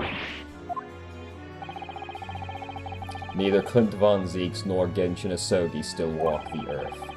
However much we may debate this matter now, we cannot hope to reach a conclusion. Are we about to find out Strongheart is the professor? There are only two extant pieces of evidence from the time. The woe-begone ring that acted as the incriminating evidence to condemn Genshin Asogi, and the 3-page last will and testament penned in black ink and left behind by the man. The wretched truth of what happened is exactly as I have explained.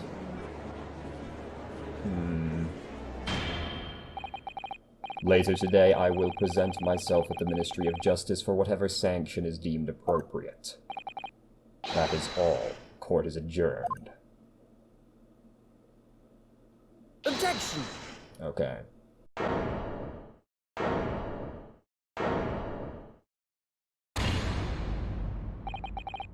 Thank you, Kazuma. Me? If it wasn't for you, I wouldn't have made this 11th hour discovery. What discovery? My lord, I'm afraid I must insist this trial continues. I beg your pardon. As the court has been reminded today already, we must stop at nothing to uncover the whole truth. And to that end, one particular statement made by somebody in this courtroom moments ago revealed a very substantial, subtle contradiction. What contradiction? But all I did was ask the accused one simple question.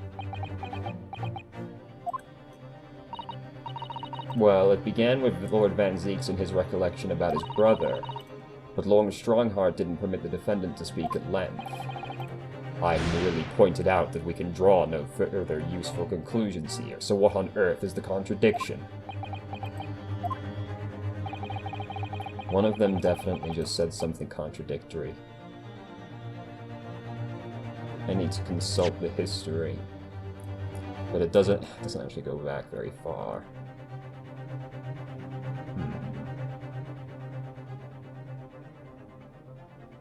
I gotta think this one through, because I didn't catch it. I found it. He said the will was 3 pages long, but the will we have is only 2 pages long. It was Lord Strongheart, I'm sure of it. He said something that was slightly off. Come on, Ryunosuke, think back. I found it. Yeah. I cannot hope to reach a conclusion. And the 3-paged will. Lord Strongheart, would you care to explain? Explain what, Counsel? Among the statements you made just a few moments ago, something you said was inconsistent with a certain piece of evidence we have. Inconsistent? And whilst an inconsistency remains, the defense has the right to pursue an explanation. Ryunosuke, what? Let me warn you about the statements you are making, Counsel. They may very well prove fatal. Behold. Take that! This here is the will left behind by Mr. Asogi. The 2-paged will. What? Yet moments ago, your precise words were, the 3-paged last will and testament. Ah. Could it be that originally there was a 3rd page? For a moment, I thought perhaps you'd identified something worthwhile, but it's a mere trifle, I see. A trifle? Governor Caden. What can I do for you, sir? You were present when the Japanese man penned his last will and testament. I was there for sure. I remember the black, worm-like scrawls to this day. And I'm quite certain, my lord, there was a 3rd page at the time. That's probably not what he wanted him to say. What? Only the first 2 pages was the actual will, though. If I mind correctly, the 3rd was a message to his lad back in Japan. For legal purposes, we required only his will. And we wouldn't have wanted any uncomfortable words about Britain to get back to Japan, eh? So it was decided that the 3rd page ought not to be sent. Ought need to be sent, sorry. How dare you make that decision? I had a right to know what it said, to hear my father's final words. The courtroom is no place for sentimentality, Counsel. As it happens, I have the 3rd page of the document with me here. My father's message. It will be given to you at the end of these proceedings. It'll be too late once the trial's over. We need to know now. Even the slightest thing may give us a clue. My lord, the defense calls for Genshin Asogi's last words to his son to be read out loud before the court now. Your request is denied. The inevitably maudlin words can be of no consequence. The prosecution agrees. The court should know the contents of that message. Every possible piece of evidence must be thoroughly examined. Very well, then, Governor Caden. You will read the 3rd page. Yes, sir. Only, I should point out, my lord, that I can't actually read worm language. This beautiful handwriting? Shame on you, Barry. If I could be of assistance here, I would be happy to translate the words into English. You're still here, are you, Mikotoba? Naturally. I consider myself a member of the judiciary, albeit a lowly one. But perhaps I should quietly withdraw after I've translated Genshin's message. Your cooperation is much appreciated.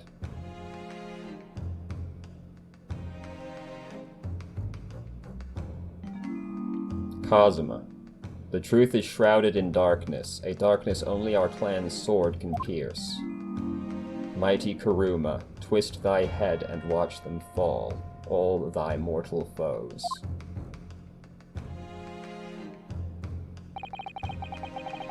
That's the end of the message, it would seem. Haiku poem, twist thy head. Does this hilt open? Father? What is Kuruma? The name of the Asogi clan's famous sword. A razor-sharp blade known to all, passed down for generations. It embodies the Japanese spirit. It's not known to me.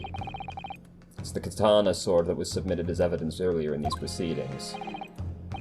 The one worn by the prosecution counsel when he confronted Inspector Gregson.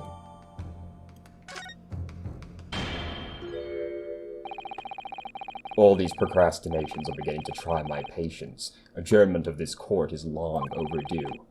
As the presiding judge, I have been as accommodating as possible of the will of the courtroom. However, despite all that, no new information has come to light. In pursuit of justice, Lord Clint von Zeeks tragically lost all sense of morality. When he murdered his former mentor, clearly he was already devoid of his normal faculties. Objection! How dare you! I refuse to believe that of my brother. Too much time has passed. We cannot ever hope to know more than we do now. Especially since the alleged will that he penned in his final moments appears to have been lost forever. Lord Strongheart, you appear to be in something of a hurry to wrap things up. I wonder why. We've heard you state time and again during these proceedings that everything you did was in the interest of protecting British law and order. And I stand by that. Without the Reaper, we could never have achieved the reduction in crime the capital has seen. Objection! What about Inspector Gregson, then? And Dr. Wilson? They were no criminals. You used them to achieve your ends, and then you had them killed. However you dress it up, that was nothing fair or just about that. Lord Strongheart, what exactly is it that you're hiding? Dr. Mikatoba, were you not to quietly withdraw after the translation of your associate's will? In this courtroom, no argument carries weight unless it is supported by evidence.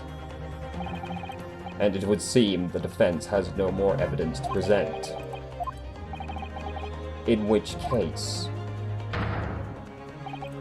I hereby order all discourse from these proceedings to be struck from the record. This is my last chance. Dr. Naruhodo. I have to present some evidence now, or it's all over. But can I? Yes. Wait, my lord. As it happens, the defense does have evidence to present. What? Don't be absurd. There's nothing of relevance remaining from the time. Objection! It's high time that you realized something, my lord. This gentleman has an uncanny habit of producing evidence at the final hour that had escaped everyone else's attention. Nonsense. What is it, Ryunosuke? What do you have? I dare say the final decisive piece of evidence will reveal the whole truth about this rotten tale. How can you... Decisive? Well, it would appear there's no escaping it now, my lord. Let it be so, then. Present whatever you think you have that can settle this decade-old enigma, if you're capable. Can I examine the sword and see if the head pulls off now? Mighty Kuruma, twist thy head and watch them fall. That's the proper way to use a sword. It hurts my neck, that's the trouble. Mr. Naruhodo, if I might make a suggestion, I think perhaps it doesn't mean your head. Oh, I once studied the history and development of the katana some time ago. As I'm sure you're probably aware, the sword's head is the part of the very end of the hilt. It's written as head in Japanese, but it's pronounced as kashira. Kashira, I believe.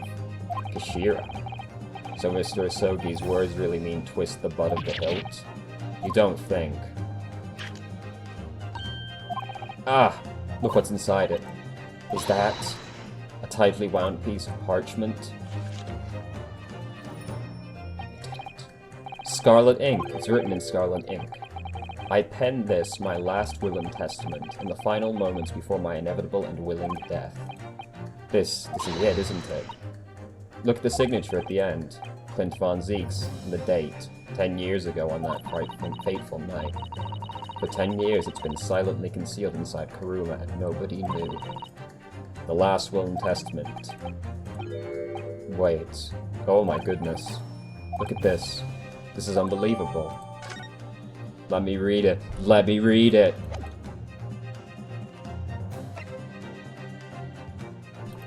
Fine, well I'm presenting it. Take that! I want to read it first. There is a single piece of evidence that can clarify what really happened 10 years ago. The last will and testament of Clint von Zeeks. Ha! A wonderfully astute observation, I'm sure. But in case it has escaped your notice, that document has been lost long ago. That's right. It was. Only... I have it right here, discovered just moments ago.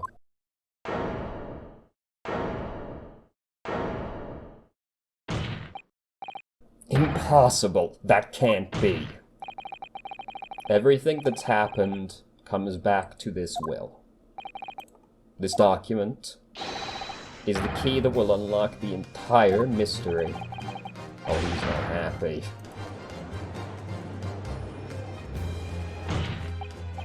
My brother's last will and testament. Where did you find that? It was rolled up inside this. Inside Karuma. That ultimate weapon Genshin Asogi obtained has lain undisturbed in the hilt of this sword for all these years, just waiting for the right time to emerge and reveal the truth. The signature and seal certainly look official. My God, it's true. It's my brother's handwriting, there can be no mistake.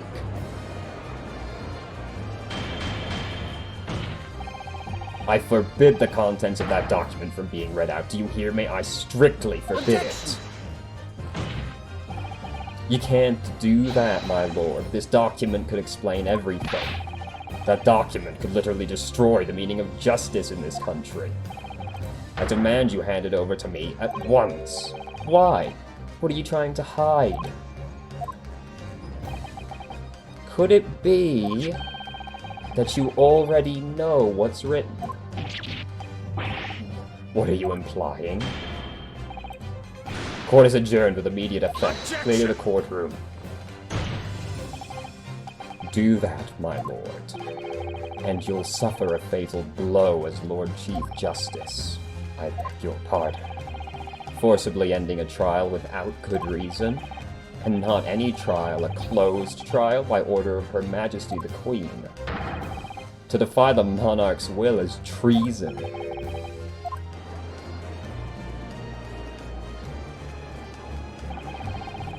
Well, Clint von Zeeks really did pen a will.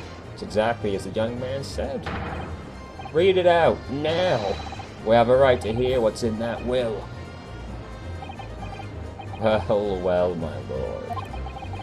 It would rather appear as though proceedings aren't going to go quite as you'd hoped.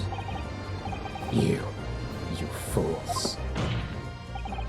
Go ahead, Ryunosuke, read it. The prosecution gives its full support. Very well, then.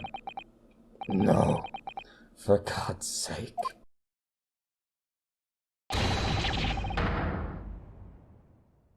Fuck you.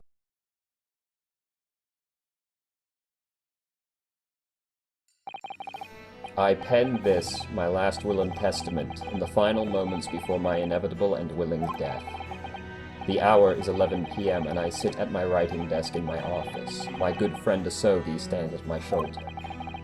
He has expressed his intent to invoke the dying ritual of the duel, that I may depart this world with honor. An honor of which I am utterly undeserving.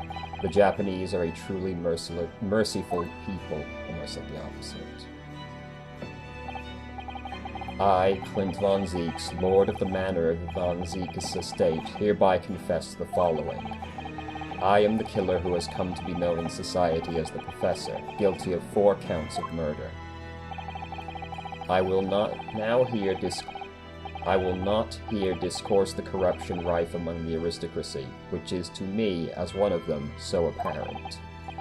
However, 6 months ago I took the life of a member of the House of Lords at the heart of the depravity. A demon who habitually sacrificed the common man to further his own interests, abusing his position of power. The law is impotent against such vile avarice. Only a fellow demon can rid society of this menace.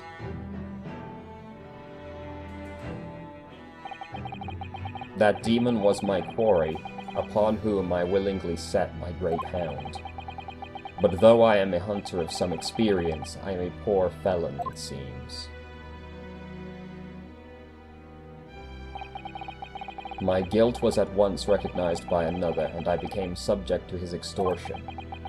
He held over me the threat of exposing my wicked crime to my beloved wife and brother.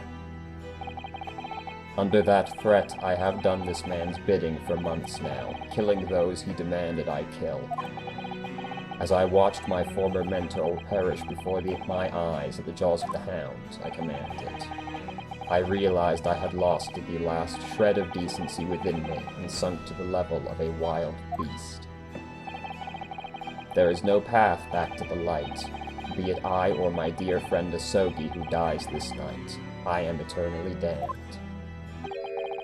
To my extortioner, male Strongheart, may you feel the jaws of your the beast at your throat every time you swallow.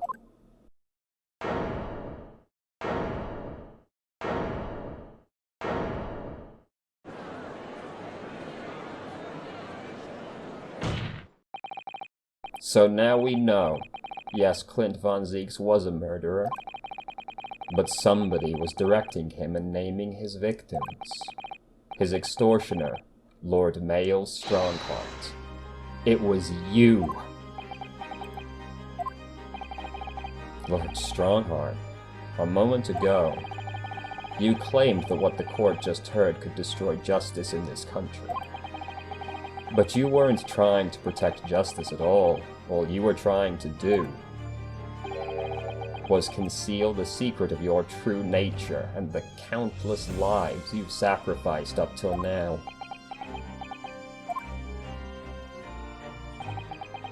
It just didn't make sense to me that the third victim, the former Lord Chief Justice, was my brother's benefactor and a man of lofty principles. As I said, Clint had no possible reason to kill the man. But you did, didn't you, Lord Strongheart? To eliminate the man who stood between you and the office you'd set your sights on. So you used your own hunting dog, Lord Clint von Zieks, to take him down. It had to be done. London's unsavory shadows are deep, and the arm of the law fails to reach their depths. Crime must be cut off at the roots, but the Lord Chief Justice at the time couldn't see that. He was weak. Lofty principles, you say, tantamount to cowardice, if you ask me. Which is why I took his place, in order to fight the crime he was allowing to spread like wildfire. By murdering the man? The Reaper, the Professor, the name makes no difference. As I've explained countless times already, it was all done for the furtherance of law and order in London. Objection! Are you going to legitimize the murder of my father now, too? Ah, Genshin Asogi. Well, that was unfortunate. I had fully intended to send him back to Japan, as we'd agreed. I don't believe you. It was you, wasn't it? You killed him. No, it wasn't me who took your father's life. Then who? On the night following his mock execution, I went to Logate Cemetery at 3 in the morning with Jigoku. Judge Jigoku. There had to be a corroborator on the Japanese side to manage Asogi's treatment after his repatriation. Jigoku had fierce ambition. It made him easy to manipulate. 10 years ago, after he'd stood trial for the destruction of the witness stand, I had words with him. When I told him the position of Minister of Foreign Affairs could be his, he couldn't agree fast enough. Seishiro, you fool. As you know, Asogi escaped the prison in a closed casket and was subsequently interred. We intended to dig him out of his grave before he ran out of air. But sadly, all did not go to plan. There was an unexpected visitor to the cemetery with his own ideas about digging up graves. A man who witnessed what nobody was supposed to see. Enoch Drebber. Of course, I knew grave robbers frequented London's cemeteries. But that grave on that particular night... Blast. If people find out the convict wasn't really executed, the scoundrel will rock the very foundations of the Empire. Then what do? Shoot him, Jigoku. Shoot Asogi at once. He can't live now that this has happened. He has to go. What are you talking about? We had an agreement. You promised him he could return to Japan. Everything has changed now. If the truth got out because of this, both of us would be finished. Forever. Come on, Jigoku. Do it. Pull the trigger. Do it, you little bitch. Shoot!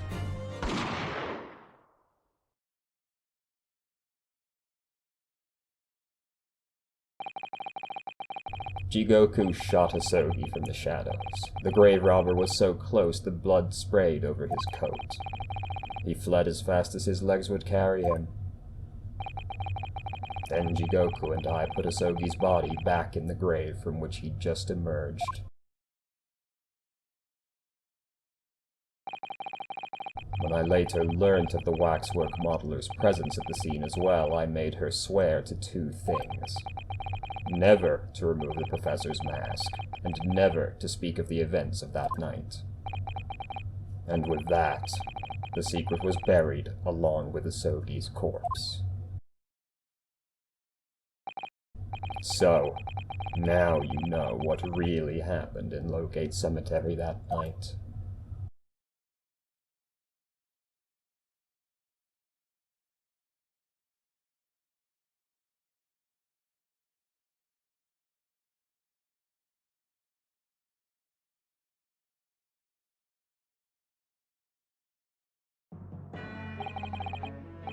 It was Jigoku, your Japanese acquaintance, who killed Asogi in the end, you see.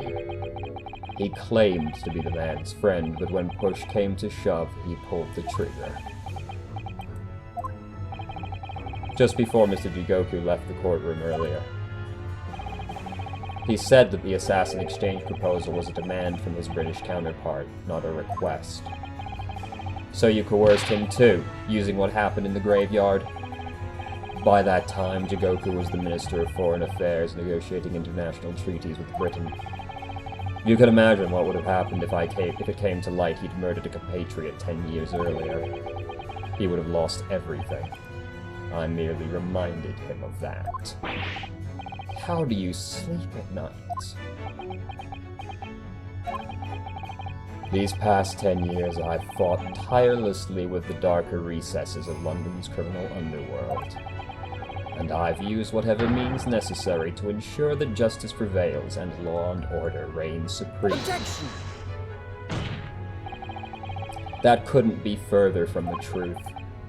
The fact is, you haven't fought crime at all. How dare you! I saved Clint Von Zieks from dishonor in his death. Objection! whilst behind the scenes you systematically buried anyone who stood in your way. And then you made my father take the blame. It was unavoidable. It was the only way to protect our justice system and public order. Let's not forget the others you had killed as well. Setting the defendant up as the Reaper to cover up the truth behind the murders of countless more. That's enough.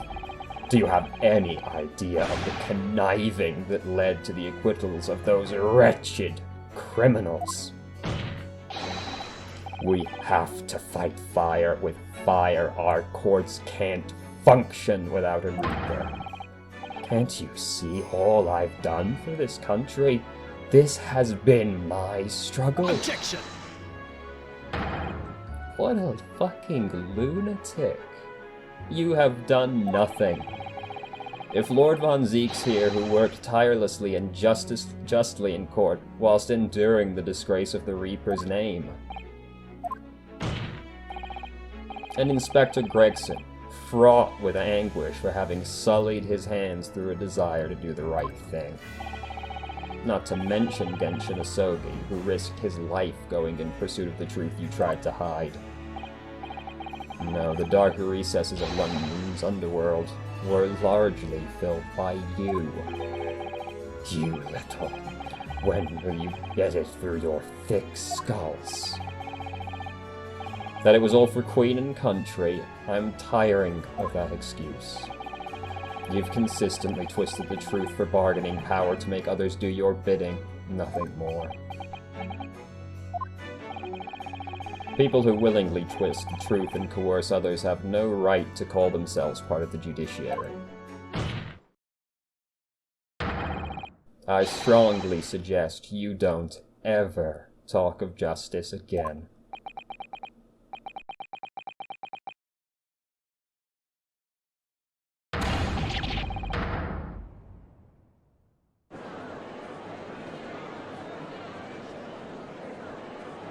Jesus fucking Christ.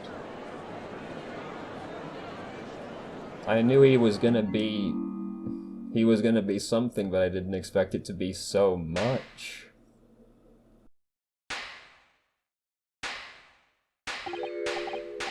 Well, dear me, my good fellows, dear me.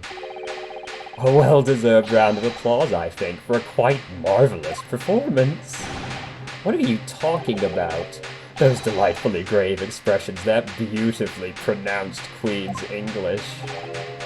Really, our friends from the Far East are quite the picture of industriousness. You fraud, keep your mockery. Please don't misunderstand. It really is exactly as you both said. What are you trying to say?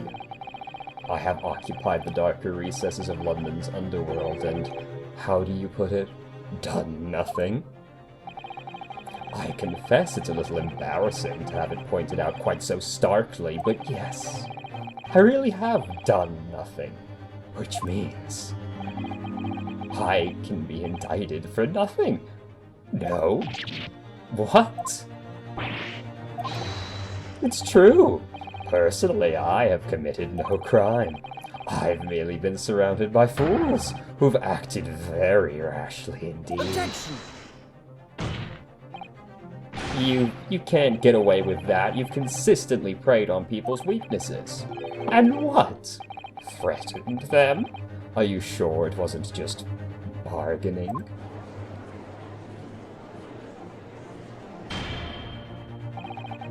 I would like to address all the good lords, ladies, and gentlemen of the judiciary present here today. You all know of these darker recesses in our great capital, and deep down, I believe you also know that to fight those who dwell there requires at least some of us to occupy the darkness ourselves. So let me appeal to your good sense now. Consider the situation with me. If this catalogue of horrifying revelations were to become common knowledge among the 6 million inhabitants of London, what might happen? To learn the infamous murderer of royals and nobles was a respected member of the aristocracy himself. That evidence was fabricated in the scapegoat's trial amid secret negotiations with prosecutors to effect a jailbreak. That the Reaper of the Bailey was an organized group of assassins managed by a Scotland Yard inspector. And finally, that it was all masterminded by the Lord Chief Justice himself. If the general public of Britain knew the truth, all faith in the police and prosecutor's office would be completely lost, without doubt. Public order in the capital would completely break down. We'd be cast back to the lawless days of the last century. Precisely as it was 100 years ago when 1 in 10 of the population were criminals. Think what we've accomplished since then. A public policing force, a comprehensive set of laws. And if we want to continue to protect this new era of law and order, I say again, we must at times occupy the darkness ourselves. What a complete piece of shit! We have successfully identified and apprehended the man responsible for taking Inspector Gregson's life. That is all that was expected of this trial. All these other matters that have been discussed will be eliminated from the minutes of the meetings, in the interests of preserving law and order, and to protect Her Majesty the Queen, of course. Well, my lords, ladies, and gentlemen, what say you?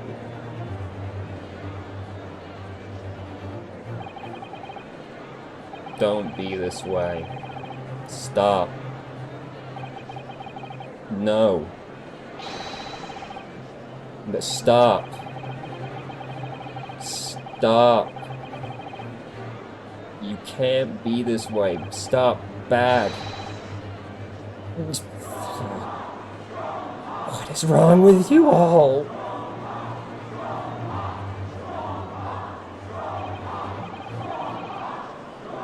Are you hearing this? This is the will of the British judiciary.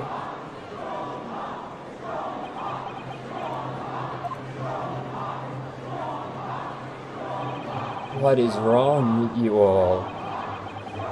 For your rousing response, friends, I express my heartfelt gratitude. Therefore, in accordance with the overwhelming wishes of the court, the records shall be erased. You have to respect the man's ability to turn a situation in his favor. Lord Strongheart really is a master of manipulation. You've conclusively proven his guilt, yet still he manages to evade justice. Just don't know what we can do. Pull on the rabbit's ears. It looks like the trial really is going to come to an end. I'm almost out of options. There's only one path left. Do you want me to use the evidence? I'm going to use the rabbit.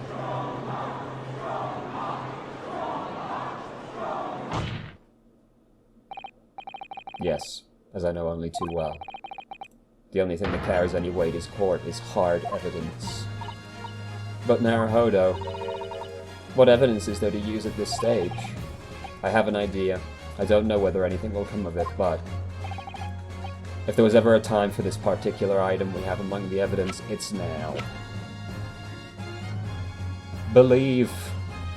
Take that! Oh my, yes, Sholmes asked if you had that with you. We've exposed all of Strongheart's wrongdoings now. I've no doubt Mr. Sholmes had already deduced exactly how the truth would unfurl. So I think it must be time for the great detective to take center stage, don't you? Yes, absolutely. Let's take the hair by the ears then and heave. Here goes. Ow, ow, ow, ow, ow. My dear fellows, must I remind you every time? A gentle tug will suffice. Mr. Sholmes, you're looking in quite the wrong direction, Mr. Naruhodo. Because I'm over here. Ah, Mr. Naruhodo, he's... What? It's Mr. Sholmes. What the fuck? I wasn't expecting you back, Sholmes. What the fuck is this? Delighted to be here again, Lord Strongheart. What is the meaning of this?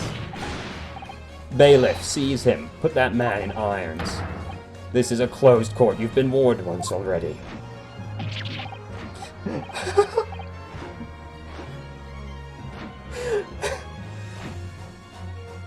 Get fucked. What the? We can't get hold of him, my lord. We just go right through him. I'm afraid your efforts are wasted, you see. The great detective you see before you is composed entirely of light and shadow. An image, if you will. Mr. Naruhodo, I must congratulate you on your fine deductions. Sholmes, what on earth is... Are you familiar, I wonder, with the invention known as the telephone? Well yes, I hear that some public telephones have been installed recently in Tokyo. The sound of the speaker's voice is converted to an electrical signal and transmitted instantly to another place. Quite! Sounds are transmitted, so could not images keep them company, I mused. Iris and I did some modest experimentation to develop such a device specifically for this very day. Modest experimentation, Sholmes. What a modest description. And, somewhat intentionally, I thought we might just as well transmit an entire scene. Somewhat incidentally, Sholmes, now you're just being immodest. Do you mean to say you're not actually here, Sholmes? Ah, I knew my trusty partner would have no trouble grasping the concept. Except he's grasping the stand to steady himself after your shock arrival. Poor father, I would have hoped he might have been forewarned for the great detective's great partner. Leave my courtroom at once. Get out or I swear to you. Dear me. You, on the other hand, Lord Strongheart, appeared to have a very poor grasp of the situation. Allow me to reiterate.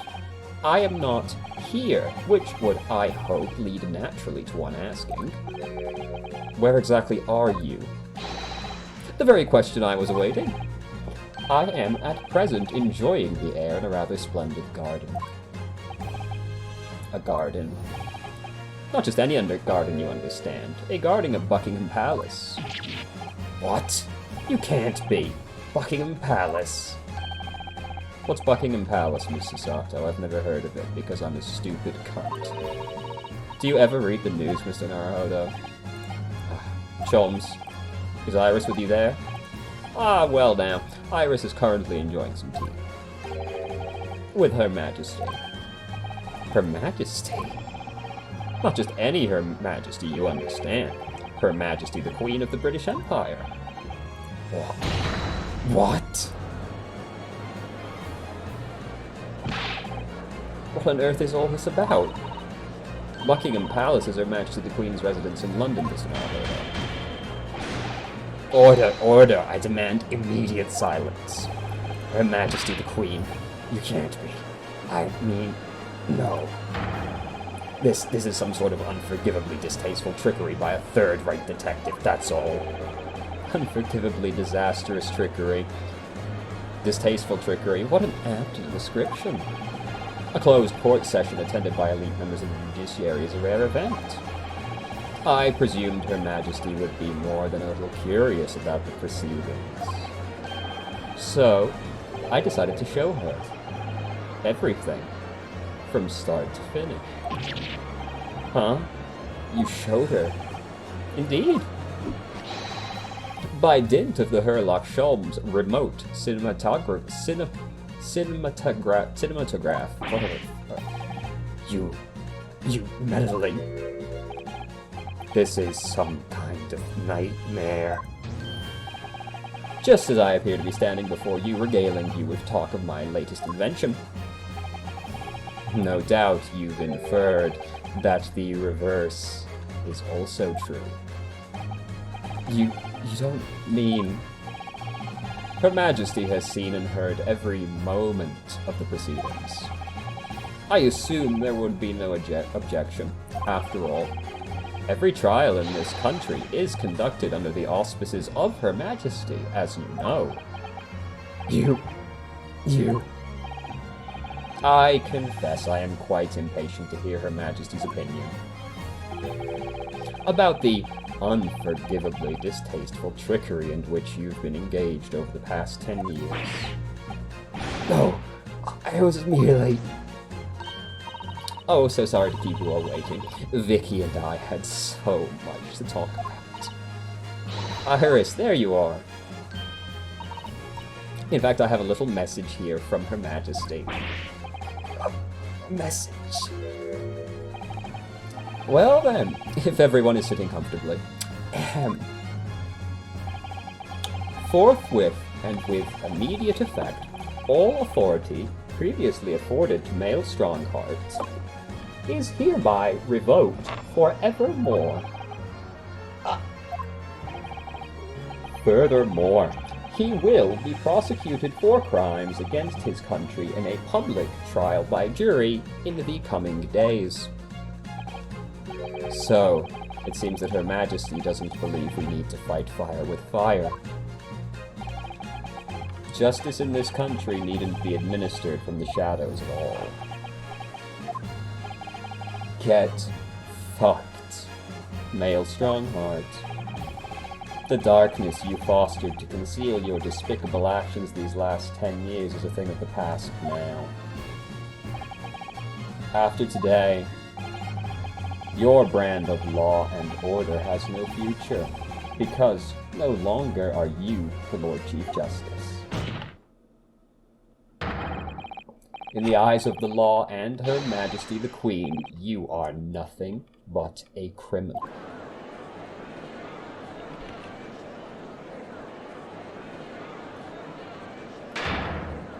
Adjourned! Adjourned! Adjourned! Adjourned! Adjourned! The court is adjourned!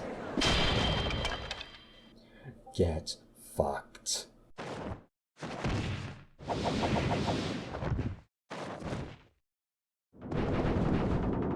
May you rot.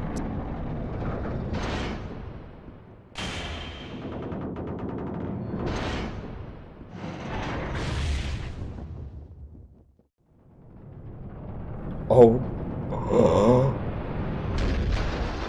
Okay.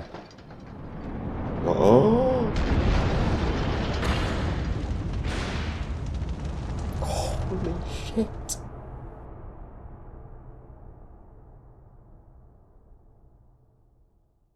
Holy shit.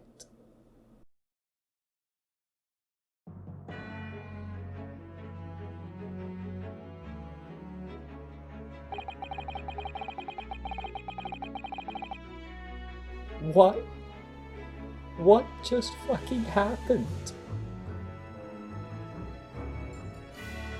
That was insane.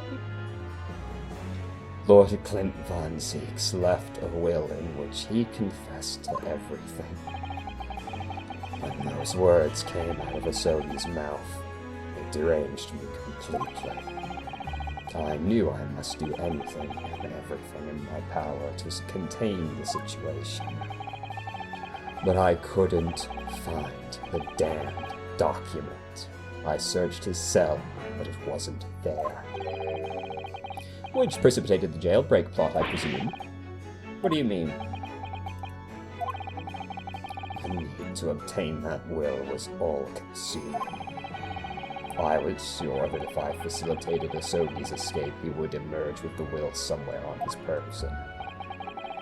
But despite searching his limp body in the cemetery that night, it still eluded me. It never even crossed my mind that it would be concealed in the sword's hilt.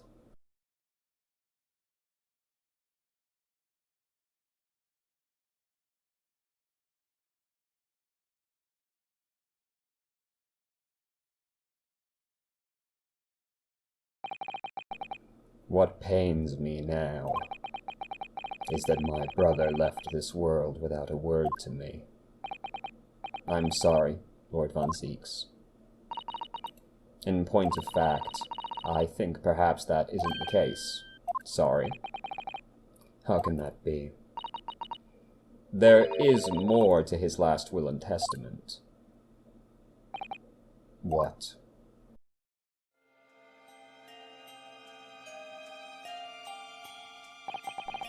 As I confront the prospect of my demise, I feel bitter regret for my younger brother. Barak, you have always looked up to me, and now you follow in my footsteps to become a prosecutor. It is my fervent wish that my unspeakable deeds should not hinder your advancement. I ask not for understanding, for none could understand my depravity. I ask only for forgiveness.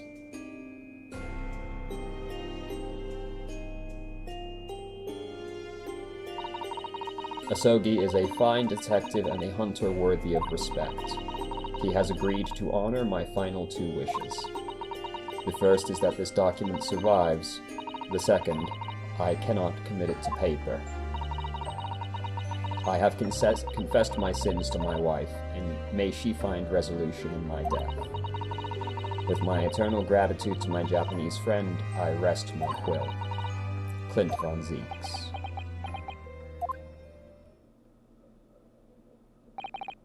Clint.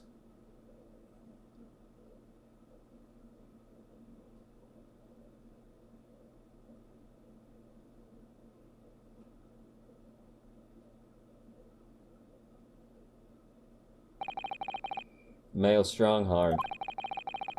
You colluded with Seishiro Jigoku in a criminal plot so immense it spanned the oceans, and you cold-heartedly murdered all those who knew the truth about what happened 10 years ago. But why did you set about that now, a whole decade later? To ascend to the very peak. These last 10 years made me realize being the Lord Chief Justice wasn't enough. Short of becoming Her Majesty's Attorney General, I could have no real power to effect the changes needed in this country. And for that promotion, I needed to ensure no remnants of the past remained. How could you? I like everything to run smoothly, in the exact manner that I prescribed, like a well-oiled machine. And I was just a step away. And for your ambition to succeed, did you even bother to count the number of brilliant people you had killed?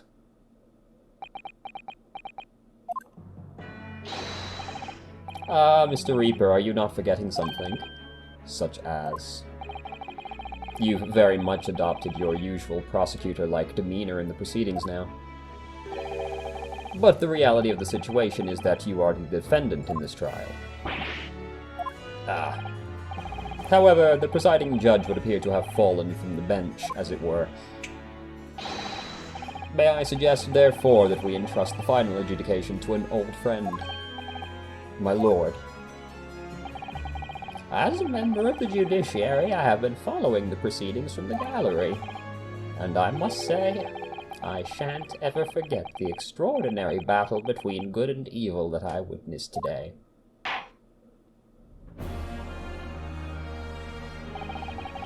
The darkness that has blighted justice in these lands past 10 years has been dispelled, thanks in no small part to the efforts of a bright young star from the east. Defense Counsel Naruhodo. Yes, my lord. On behalf of everyone here present in the Old Bailey, I give you my heartfelt thanks. I feel like most of the Bailey doesn't agree with that. You are too kind, my lord. The first time I faced you in court, just under a year ago now, I had the faintest of intimations that if British justice, so warped and twisted its long history, was finally to know change, this might just be the man to do it. What? But at the time, I wouldn't allow myself to acknowledge the possibility. I couldn't overcome my hatred of the Japanese after the circumstances of my brother's death. Mr. Naruhodo. Allow me to apologize for countless discourtesies on my part. You are a lawyer of boundless talent. Oh, Lord Van Zeeks. When I first arrived in Great Britain, I was literally a nobody, certainly not a lawyer. The truth is, my fortunes have entirely been made by the miraculous people I've met. My best friend, Cosmo Asogi, who led me here to Britain in the first place. My loyal and ever-patient judicial assistant, Miss Susato, who helped me study to become a lawyer. The brilliant Lord Von Zeeks, who never failed to challenge his Nipponese rival. And not to mention, the exceptional master of logic and reasoning who showed me the true art of deduction, Mr. Sholmes. Saving the best for last, Naruhodo. What a relief. I'm well aware that without all these people's help and support, I wouldn't be where I am today. The truth is a guiding light that always leads to happiness. I've lived by that principle for a long time now, but actually it's not true. The truth can also cause great pain, sometimes even leave people on the brink of despair. And for that reason, there are those who feel the need to hide the truth, who do it instinctively even. But as soon as we allow our eyes to settle on something other than the truth, the darkness takes hold. And from there it grows until eventually it makes us blind to the guiding light of the truth altogether. So that's why it's my belief that we must all resolve never to avert our eyes from what is just and true.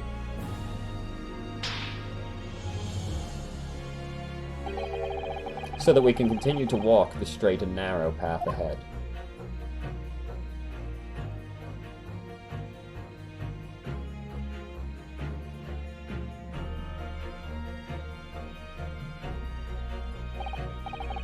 Well, I must excuse myself now. But before I go, Mr. Naruhodo, let me compliment you on your grand opus. Why, without your beautifully composed case against Lord Strongheart, Her Majesty would have been unable to act. Thanks to you and your fellows, the haunting undertones corrupting Britain's justice system has been silenced. Thank you very much.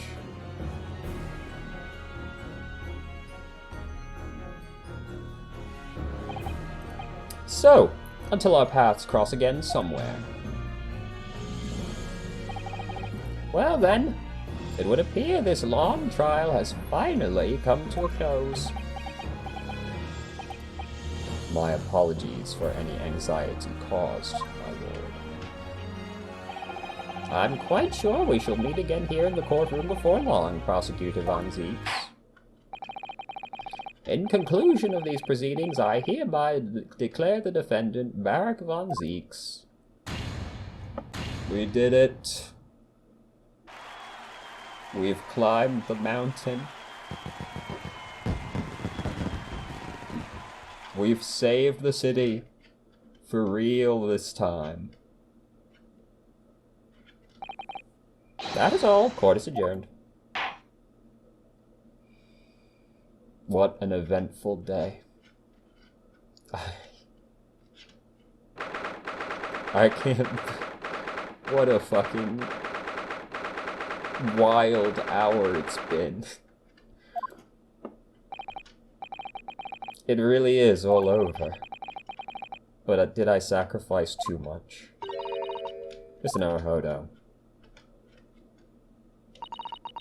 I really must congratulate you. It was a truly, truly splendid performance. Honestly, I couldn't be happier for you. Oh, thank you very much. But I couldn't have done it without you at my side through it all, Miss Sato. Your kind words mean so much to me. It really was a very splendid show, that, Naruhodo. I'd have thought you'd be smiling from ear to ear, but you look rather glum.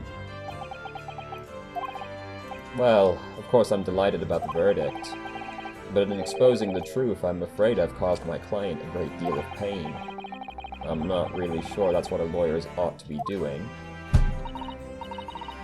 Oh, well, in that case. I'm quite sure that when you see Von Zeke's smiling face, everything will seem much better. Ah, yes, as radiant as ever. Ah, Mr. Sato. Everything seems worse. He has a face like thunder. Oh dear, I really shouldn't have presumed. Mr. Naruhodo. Yes? Almost a year it's been now since I first encountered you here in this very courthouse. For you to have risen to the level of excellence you demonstrated today, well, it's quite remarkable. But I exposed the most unpalatable truth you could have ever imagined in court today. I feel as though I've robbed you of something you held so dear. What was it he said? To fight those who dwell in the darkness requires at least some of us to occupy the darkness ourselves. But that was just the feeble excuse of a coward.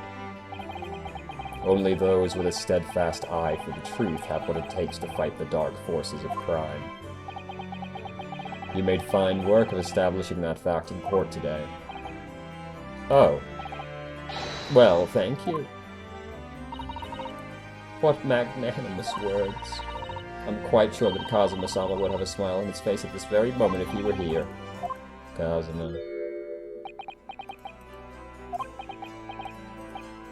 Ah, Mr. Sato.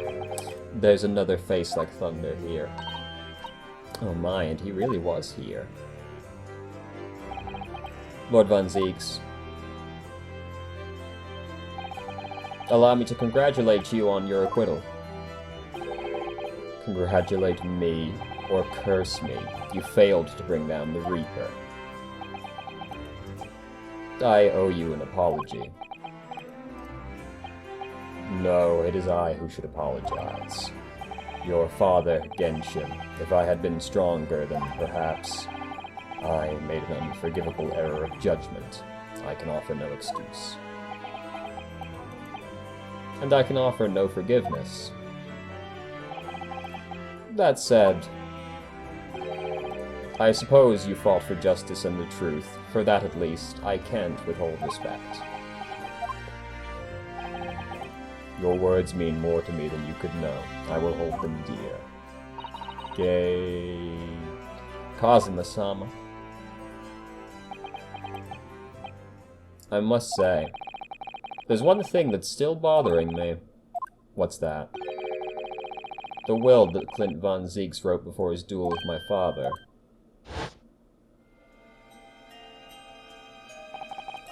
Asogi is a fine detective and a hunter worthy of respect. He has agreed to honor my two final wishes, yet cannot commit to paper. Confess my sins, resolution, eternal gratitude, Von Zeeks. What could the second of his final wishes have been? That your father agreed to honor, you mean? I think perhaps I might be able to shed some light on that. What? Father? It was 10 years ago, as you know, the day before the execution was scheduled. I went to the prison to say my farewells to Genshin.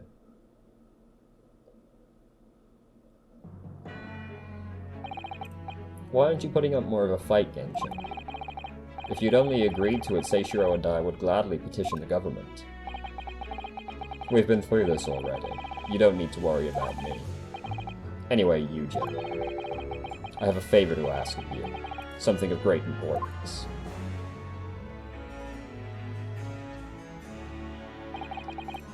You're one of my greatest friends, Genshin. Whatever it is, consider it done. I'm going to tell you an address. I need you to go there at once, in secret, and tell no one. You should find a lady of the gentry in hiding there. A lady of the gentry? She's not in a good way, and she's with child. The birth is imminent. As a medical man, I'd like you to attend her. Please, you're her only hope. By any chance, is the child yours, Genshin? Don't be daft. It's a favor that was asked of me by a man I knew. as his dying wish. My goodness. I swore to the man that I would help, that I would do whatever I could for his wife and unborn child. But if something should happen to me, I need you to ask that same favor.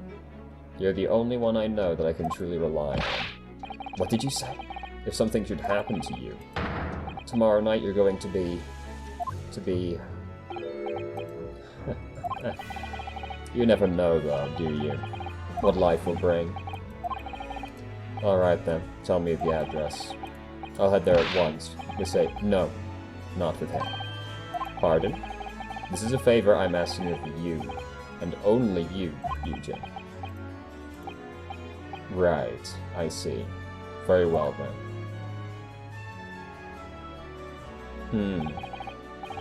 That very night I caught a train from Paddington to Dartmoor in Devon. I found the old house in the middle of nowhere. It was. An old hunting hound lay asleep in the grounds.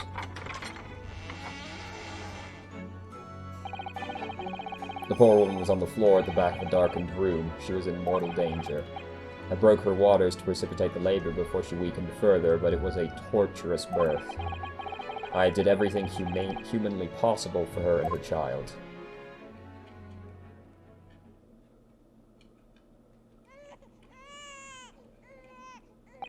We finally found the father. And in the end, I was lucky enough to welcome a new life into the world. But tragically, my efforts to save the mother's life were in vain. I held the healthy newborn in my arms and wept for longer than I cared to remember. Eventually, in something of a daze, I looked around the room. There was precious little in it, but an old travel trunk caught my eye. It had clearly been well looked after over the years, made of top-quality leather with fine stitching. But it was when I saw the emblem on the side of it that everything dropped into place.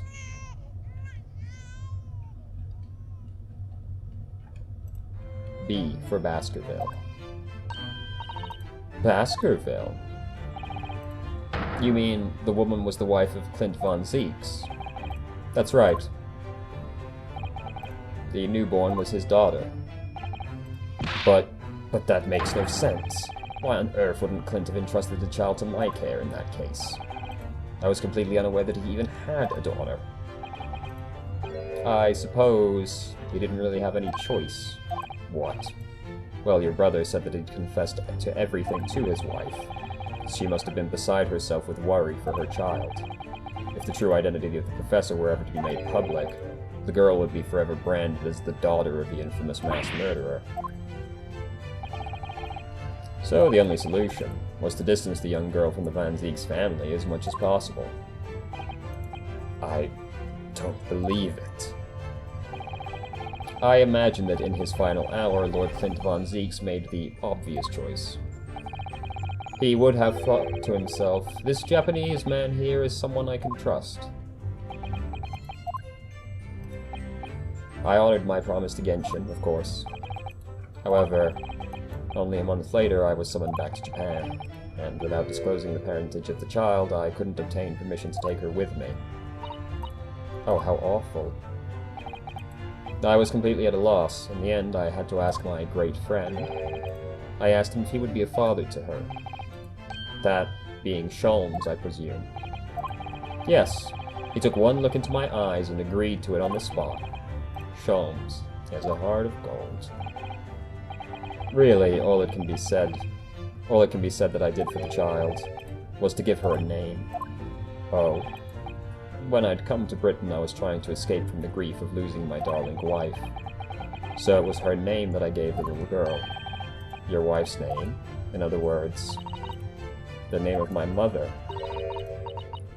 Ayame Mikotoba. Oh. That's right, Ayame. Or in English, Iris. Iris. I had no idea. Oh, ouch. So Naruhodo, what's wrong? That this little thing pinched me on behind through my trouser pocket. Hard. Ah, my dear fellows, can you hear me? Sholmes, is that you? Ouch! Yes, yes, we can hear you. You see what excessive tugging can do? Let that be a lesson to you. Mr. Sholmes, we weren't able to thank you properly before, but you were simply marvelous. Your checkmate move was a stroke of genius. Indeed it was, wasn't it? I surpassed myself, I feel. It had become apparent to me that to stop the Lord Chief Justice would require such measures. Bruno, Susie... Oh, Iris. Oh, I'm so pleased. What a wonderful outcome. Her Majesty Queen Vicky said she thought my special blend was delicious. Oh, I'm sure she did. After all, no one brews a more delicious tea than you, Iris. Let's have a party to celebrate, and Mr. Reaper, you simply must come to. What? I'm afraid I couldn't. The Reaper of the Bailey, flustered by a 10-year-old girl. Yeah, his own niece, how about that? Oh, really? Oh, pooh. But I give you my word that I shall present myself at your residence in the near future to express my gratitude. Oh, how lovely. You've promised me now, I won't let you forget. Bye for now, then. Alright, Iris, thank you for your help. Oh, that was nothing. Just come back home soon. Ouch! One final pinch, was it?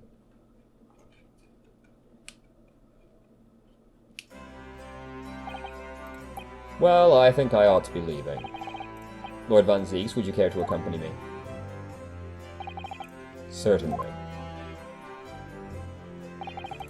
Mr. Naruhodo, once again, allow me to express my deep gratitude to you. I believe you saved my life.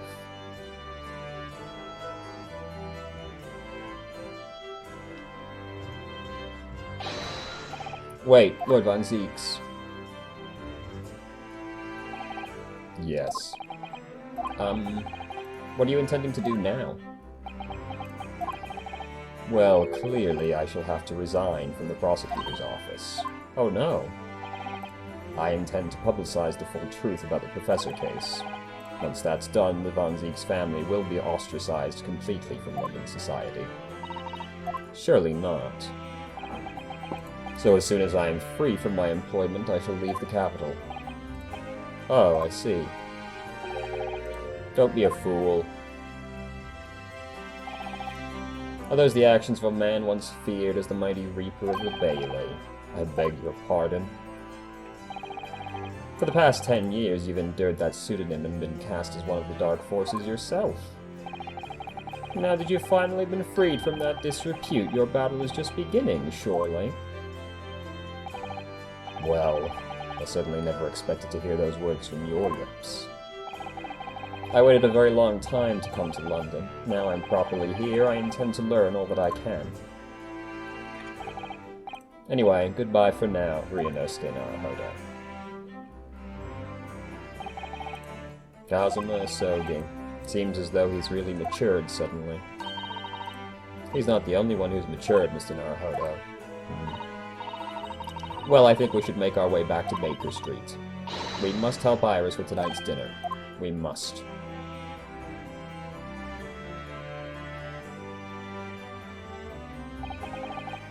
It was then that I came to an important decision about my future.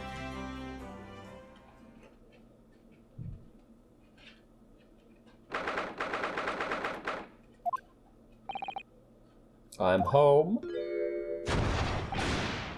Ah. About time you got here. We've been waiting ages, Oda. Oh, what are you doing with that colourful piece of history? There's a party in it. It's gotta go off with a bang. I mean, fireworks, ideally. But when you ain't got fire, smoke's the next best thing, ain't it? There's a girl on Frenso Street who could help you with that, I think. Right. I'll remember that. You don't have to reload every time, Speed. You really must hear this. It's quite the most extraordinary thing. I assure you, it will defy your expectations. Take down every detail now, Mikitola. Ah, the famous great detective, regaling his partner with a tale of adventure. Would you care to hazard a guess? Where do you suppose the fiendish runaway had concealed himself? Would you believe? Inside the trunk I found abandoned in his cabin. I would believe it, yes. I say, Mikotoba, I detect not a hint of surprise. I wonder why that is. Maybe because I was there at the scene as well, Sholmes. What? You were? Then why the deuce didn't you say so before? Not quite the sight I was expecting, but still. It's not hard to feel privileged to see it. It's hard not to feel privileged to see it. Hello, Sholmes, Mikotoba. I'm finally back from the Bailey. And not a moment too soon. A feast prepared by Iris and Miss Sosato awaits. I must say I haven't seen Sosato looking so happy in a very long time. Ah, Runo, there you are. Dinner is on the table, everyone. Please do come and take a seat. Time to fill me boots.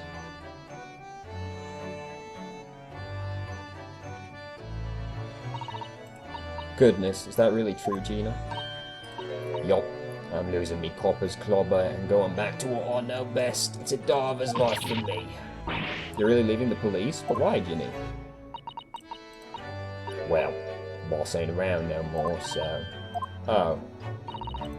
And anyway, no matter how hard I try, that Reaper ain't ever gonna respect a diver turned dick, is he? Well, people can change, you know. Ah, yes, that reminds me. I rather thoughtfully offered to relieve the bailiff of this now defunct piece of evidence. It's the Professor's pocket watch, and the crown's been reattached. That watch was his pride and joy, a symbol of his great achievements at Scotland Yard. Well, I don't know if I would be all that excited about those achievements anymore. For 10 years without fail, it measured every second of the man's remarkable career. Yeah, remarkable is a way to describe it. But now it's stopped. Someone needs to keep the memory of the Inspector of Gregson's career alive. Yep. That's definitely something that needs to happen. By taking on the great responsibility of winding that watch every single day again. Ah, yes, someone with an equally fierce detective spirit. It's gotta be me, there ain't no one else. Quite right. I mean, after all, the boss was... well, he was my boss. Yes, Jimmy, yes, he was. Oh yeah, I made you a promise and all, didn't I, Iris? But I'd become a proper detective one day and track down your old man. Case closed already, Gina.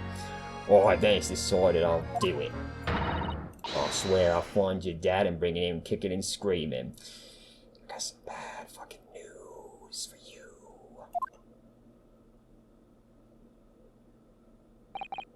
I'm not entirely sure that would be appropriate.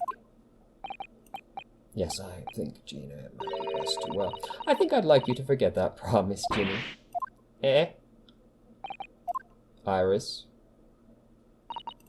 Well, obviously I've always wondered about who my real daddy is. Of course I have. I wanted to know where I come from. I thought it might tell me something about myself. But I've caused such a lot of trouble trying to find out for so many people. Hurley, Bruno, Professor Mitty. Oh, no, not at all, my dear. Really, you owe me no apology. No apology to anyone. Well, anyway, I've decided to give up on it, because I finally realized my daddy is the greatest in the world. I don't think it matters what his name is or where he's from. Don't you agree? Hurley?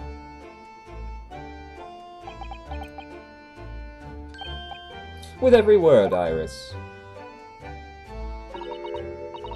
Thank you, Hurley. Thank you, Daddy.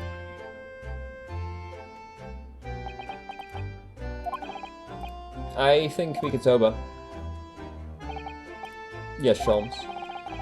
I think I ought to express my gratitude to you. Oh? For 6 years, you and I solved many a mystery together. And during that time, I remember countless expressions of gratitude for our good services. But a moment ago, I heard the most pleasing expression of gratitude of them all. And I should never have experienced it were it not for you. You old softy, Sholmes. But I must confess, it's a weight off my mind to hear you say it. Well then, I think this calls for a lengthy violin recital, wouldn't you say? Oh, well, the food would go cold, that's the only problem. Maybe next week, Hurley? Are you sure a week is long enough?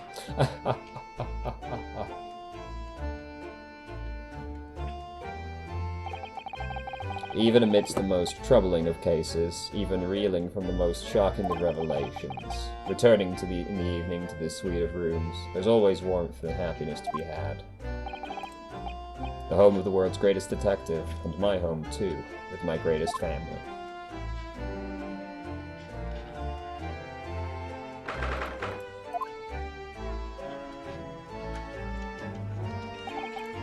This attic room has been my home and office for almost a year now.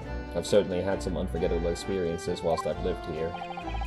But I think now the time has come to bid this place farewell.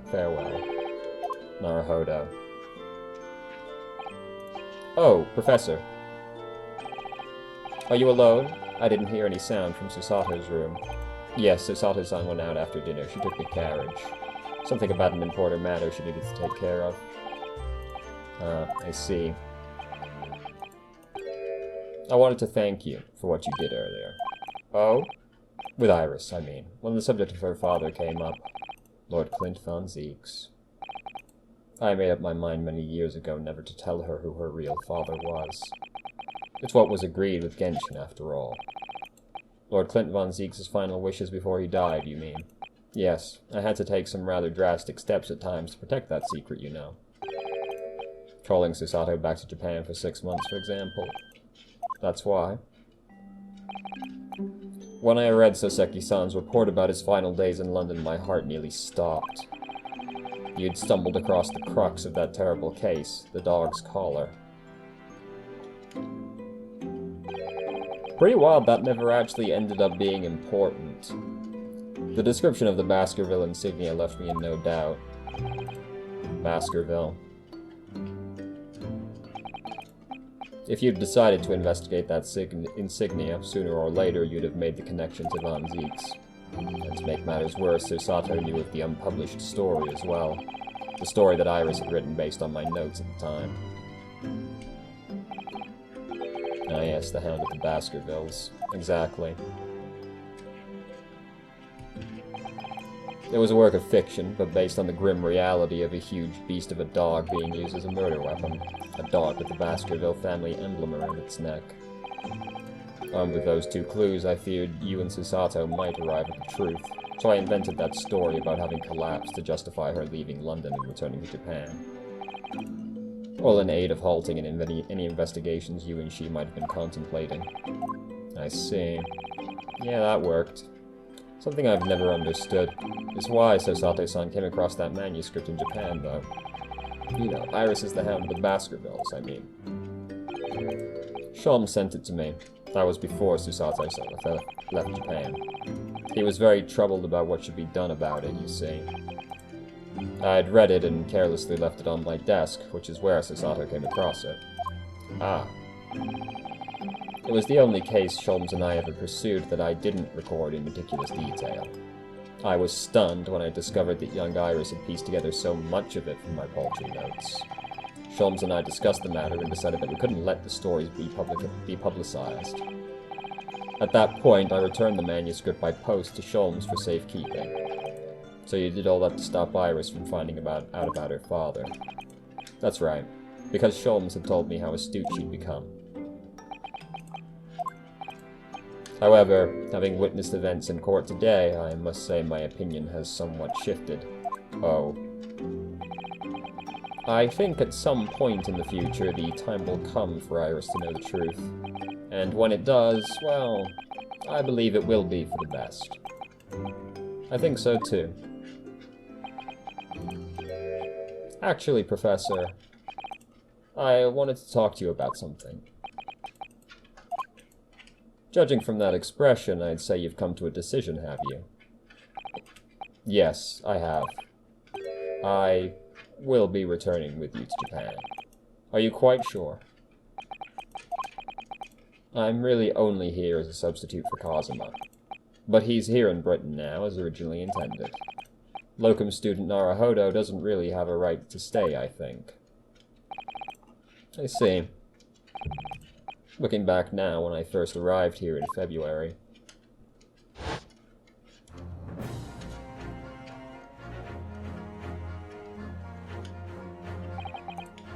My becoming a lawyer just seemed to be the way things turned out.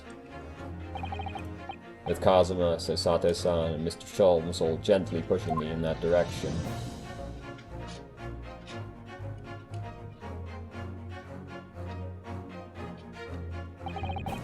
I spent the best part of a year immersed in this world, but always aware of a seed of doubt inside me. Until today.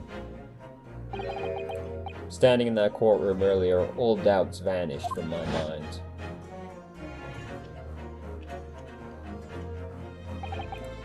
I was totally focused, I was sure of my belief in my client, and I was sure I could see the trial through. And at the end of it, I finally realized no one else chose this path for me. I chose it myself.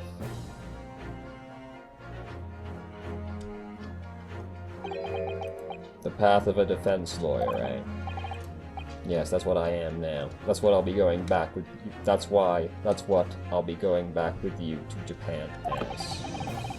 And that's the path I'll be following for the rest of my life.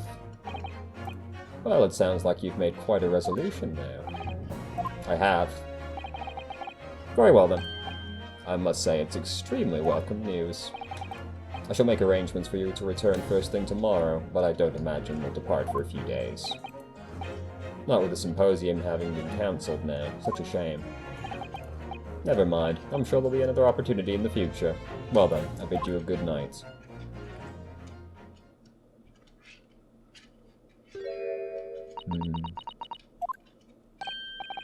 Susato-san. I just wanted to let you know I'm back.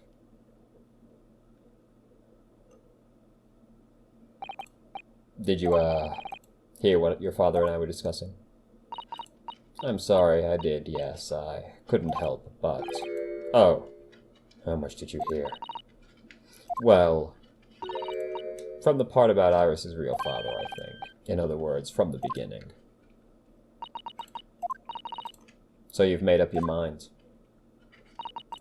You'll return to Japan and continue working as a defense lawyer. Ah, yes, I'm sorry, I really should have consulted you about it. I did want to earlier this evening, actually, but you'd already gone out. Oh no, that's quite alright. I already knew it's what you'd decide, Naruhodo-san. You did? Oh yeah, because you know, you're an immensely predictable idiot. Ah, Susato-san. Ah, yes. I suppose this means it has to be farewell soon. I suppose. You'll be a great help to Kazuma going forward. I mean, I know he's a brilliant lawyer, but he's new to the British courtroom. He'll certainly benefit greatly from having a brilliant judicial assistant at his side. I'll do my very best. I wish I could say it, but I just can't. I can't ask her to come with me. After all, I'm a pussy. She was also supposed to be coming as written as Kazuma's assistant. It's growing late. We should both try to get some sleep. I'm sure you must be exhausted. Ah, yes, you're right. Before I retire, just let me say one more thing. You really were quite splendid in court today. So if you ask me, anyone who thinks of you as a substitute or a locum should be ashamed of themselves. Susato. Thank you.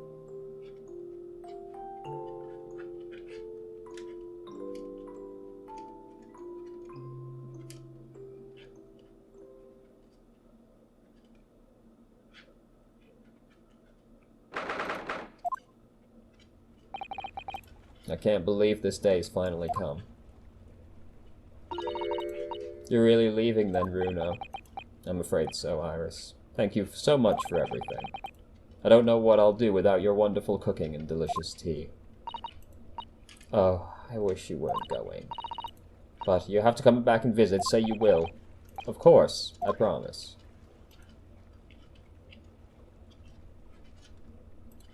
Well, it was a very brief reunion, but it was a pleasure to pursue a case with you again after so long. For a while, at least, it felt like old times. Yes, I suppose on reflection, there's something to be said for it, having a little fun once in a while. I'll just go and say goodbye to the professor as well, I think. Alright, Iris, you do that.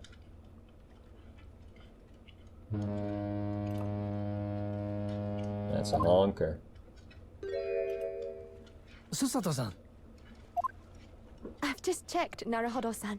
Your luggage is already on board. Such a beautiful morning. Perfect for embarking on a journey, isn't it? Before I set off, I'd just like to say how thankful I am for everything you've done for me. And give my warmest regards to Kazuma, please. He's not here? Actually, I think you ought to give him your regards in person, don't you? Okay. Sorry? Ryunosuke, He better have fucking been, to be honest. Kazuma! What are you doing here? do you really think I'd miss my best friend's departure? Thanks. To be honest, I'd been looking forward to our wild time tearing up the streets of Her Majesty's capital, but, I didn't like that. Something about that line just really hurt me. I don't know why. Well, we'll Not have in a to good save way that for either. another time. Personally, I'm looking forward to facing you in court again. me too. But, we're both defense lawyers, so, I'm going to become a prosecutor. I'll stay in Lord Van Zeek's tutelage for the time being, but before long, I intend to be just as formidable as the Reaper himself. Why are you shouting? Oh, I see. Actually, Ryunosuke, I have a favor to ask. Name it. I'd like you to take care of this for me for a while. Karuma? Why? Because I've seen it now. I've seen what's inside me. The demon that reared its ugly head that day. Shut the fuck up.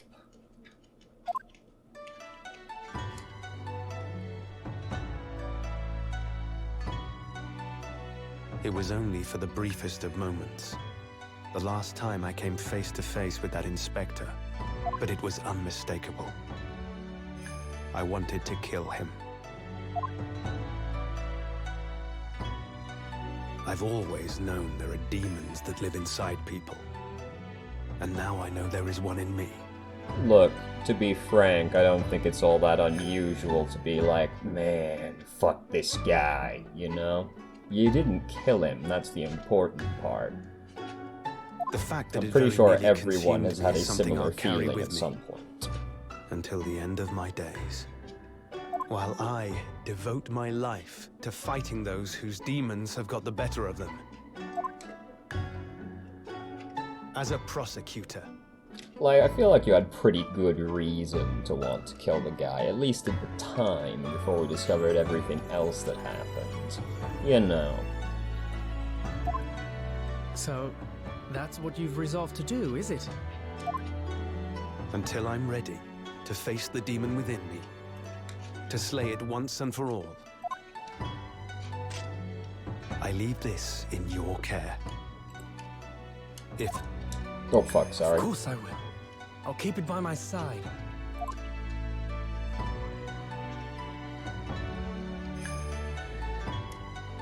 Until we meet again, then. You have your path to follow, and I have mine. Naruhodo-san? The path you're going to follow from now on. I wonder if I might follow it at your side, and unless I'd be a burden.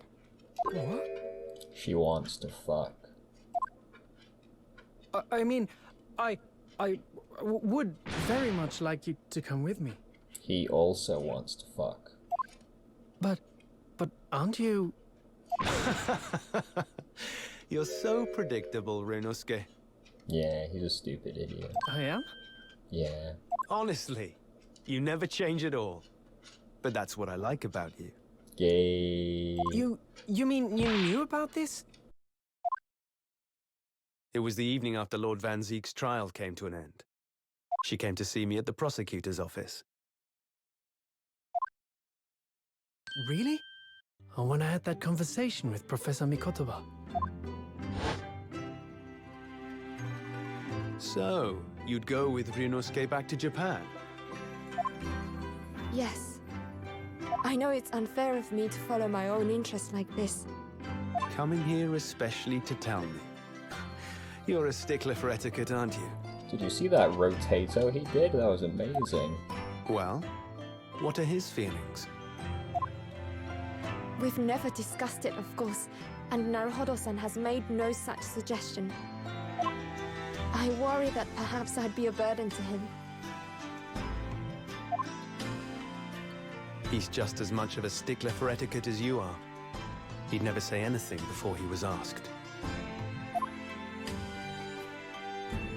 But I'd feel happy knowing you were with him.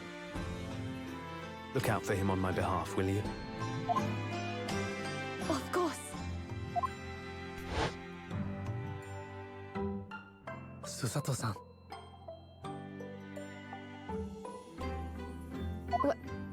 What do you think, Naruhodo-san? With you by my side, no trial would seem too daunting. So if you're willing, I'd be honored if you'd come with me. Together we can take on the world. I'm terribly incompetent, but if you'll have me, I'd be delighted. Oh, no, not at all. If anyone's terribly incompetent, it's me. Yeah, you're right. Ah! What's wrong? Your luggage, Susato-san. There's no time. The ship's going to set sail any minute now.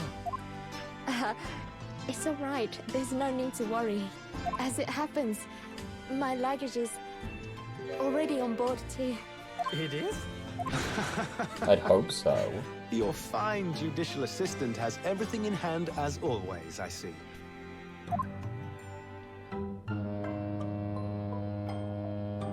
That's a honk. Bruno! Your ship's about to leave! It's not really what I expected her to sound like. Time to go then. Look after yourself, Ryunosuke. Kazuma, draw your sword. We fight to the death. Right here and now.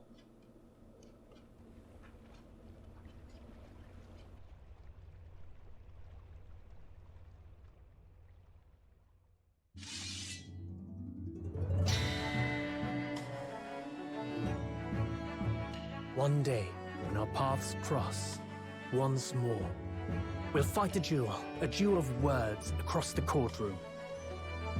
A day I eagerly await, as a lawyer. I've been waiting to hear you say that, partner.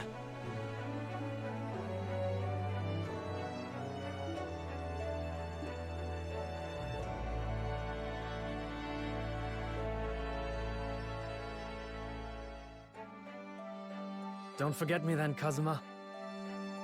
As if I could, Ryunosuke. And Mr. Sholmes, thank you so much. I'm very much indebted to you. Indeed, Mr. Naruhodo. I believe you are. I'll never forget all you've done for me during my time in London. Quite. I should like to think you will remember your debt of gratitude. Especially when I visit you in your country. What? The truth is, although many are ignorant of the fact, the world is far smaller than most folk realize. Well, I'd be delighted if you came to Japan one day. Oh yes! Would welcome you with open arms, Mr. Sholmes. Oh, that sounds wonderful! I can't wait! In that case, let us conclude that this is to be merely a brief parting, my dear fellows.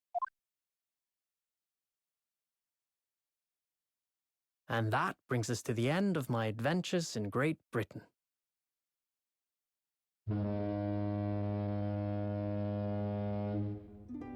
A peculiar twist of fate brought me halfway around the world those many months ago. But that was just the start of my journey. Who knows where fate will lead me next? Still, I'm confident this won't be my last meeting with the friends I've made in London. And when we're together again, no doubt the first words I'll hear will be, Come, the game is afoot.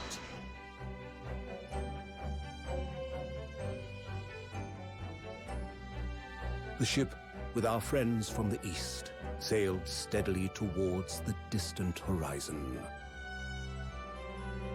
But Sholmes' face was alight with joy. The times may change, but a steadfast friendship will remain true, Wilson. We have but to gently close our eyes, and we are with our companions once more.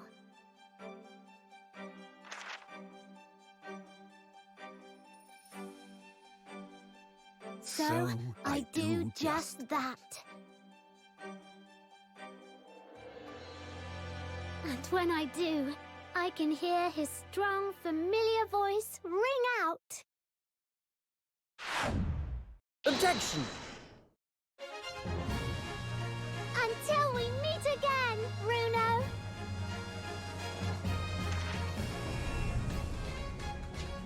That was fucking amazing.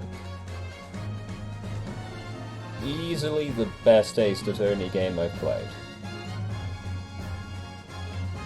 It only took us like a fucking 10 years almost to get it. I've been thoroughly inundated with inquiries about my mermaid cinematograph since that day. But I'm no purveyor of electrical goods, and what of that? Anyway, I've decided an absence from London is in order, a sojourn in distant climes. The Empire of Japan, perhaps. I understand wardrobe class incurs no charge whatsoever.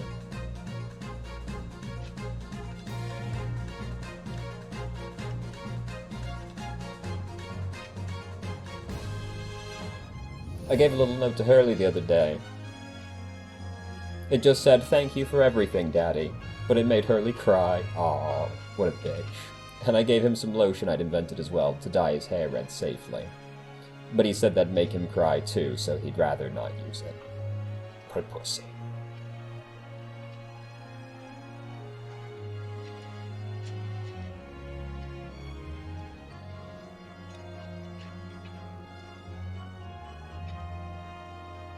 In those days when I was known as the Reaper, I felt your presence at my side. Once, unable to bear the burden of that grim pseudonym, I even retired from the courtroom. Despite everything, I still wear your prosecutor's badge with pride. But the darkness that once beset me is no more, as you too are no more. In the words of a young foreign friend of mine, I must stride forward toward a brighter future.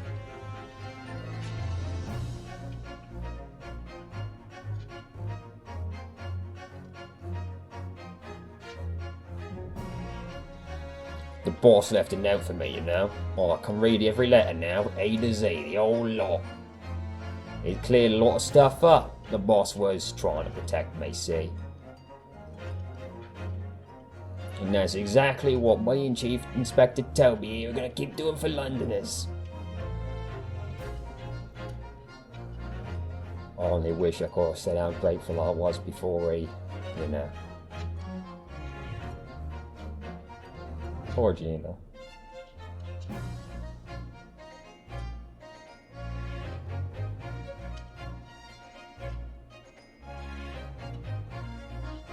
Gina, truth is, I'm not the upstanding fella you think I am.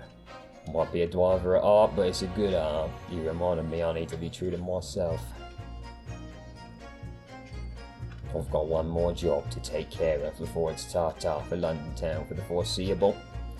And then, I've got to completely complete your education in the art of detective a la Gregson, as you say.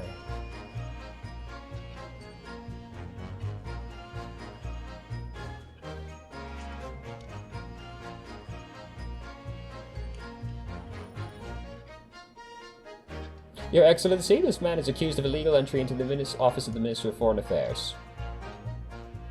Objection. Oblique overstatement. Overruled. The minister has been detained in Britain anyway. Who is this caddish counsel for the defense? And women are forbidden to enter. Oh really? My friend Susato is in the British courtroom all the time, doing a wonderful job. Perhaps I should have engaged the services of a regular legal team.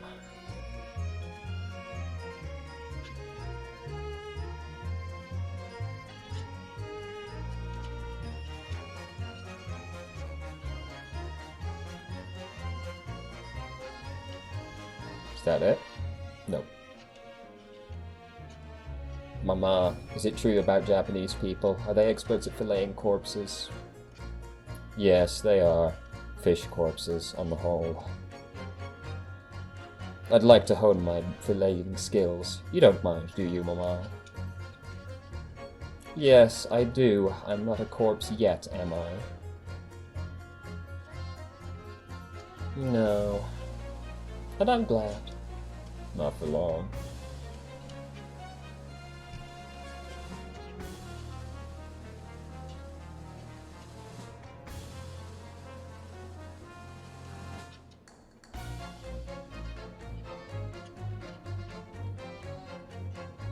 Here I am again in Great Britain on the invitation of my dear old university friend. He sent me a very nice letter saying he'd like to show me around now that everything was settled. But what have I done? I was so excited I picked this splendid hotel, but now I can't afford the bill. Oh, Barrett, come to my rescue again, please. I wish I could just vanish into thin air sometimes. Stupid idiot.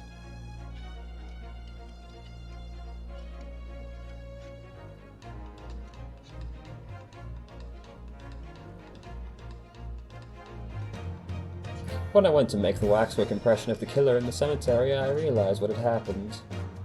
But even in the witness stand of the highest court in the land, I could never speak of it.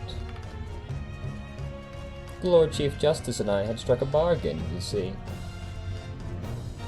For a faithful reproduction of the visage, there is nothing we Tusmos would not do.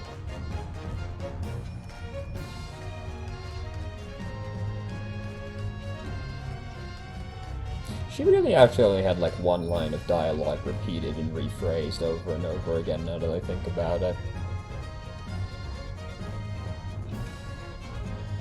Everyone calls me gossip, I so jaunty little tidbits to passes by, you know.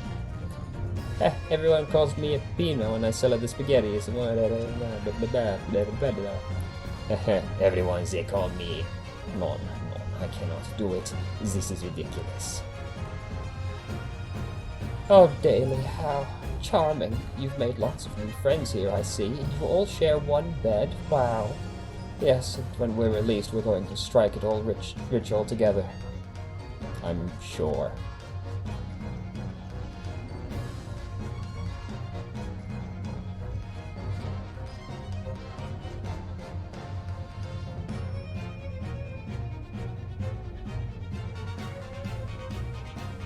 When I was accepted on the foreign study tour, I knew exactly what path I had to take. And however it might have ended, I knew that I wanted you there to see it. If I'd ended up in the dock, there's no one I would have rather had defending me.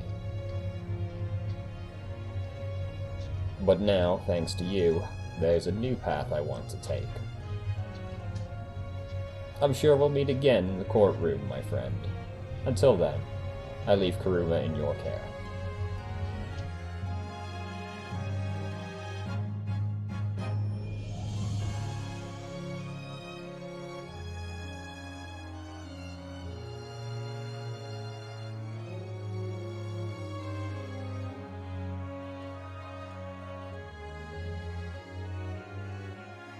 I've made some tea, Naruhodo-san. It's important that you rest whilst you can.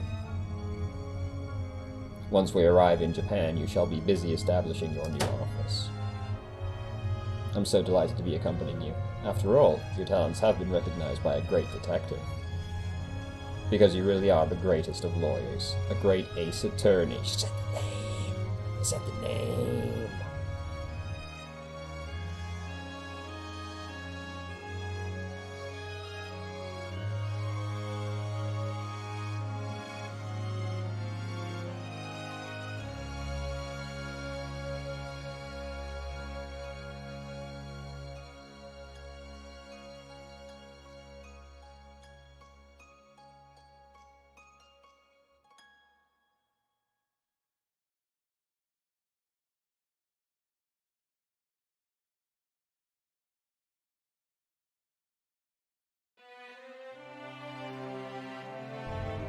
We did it.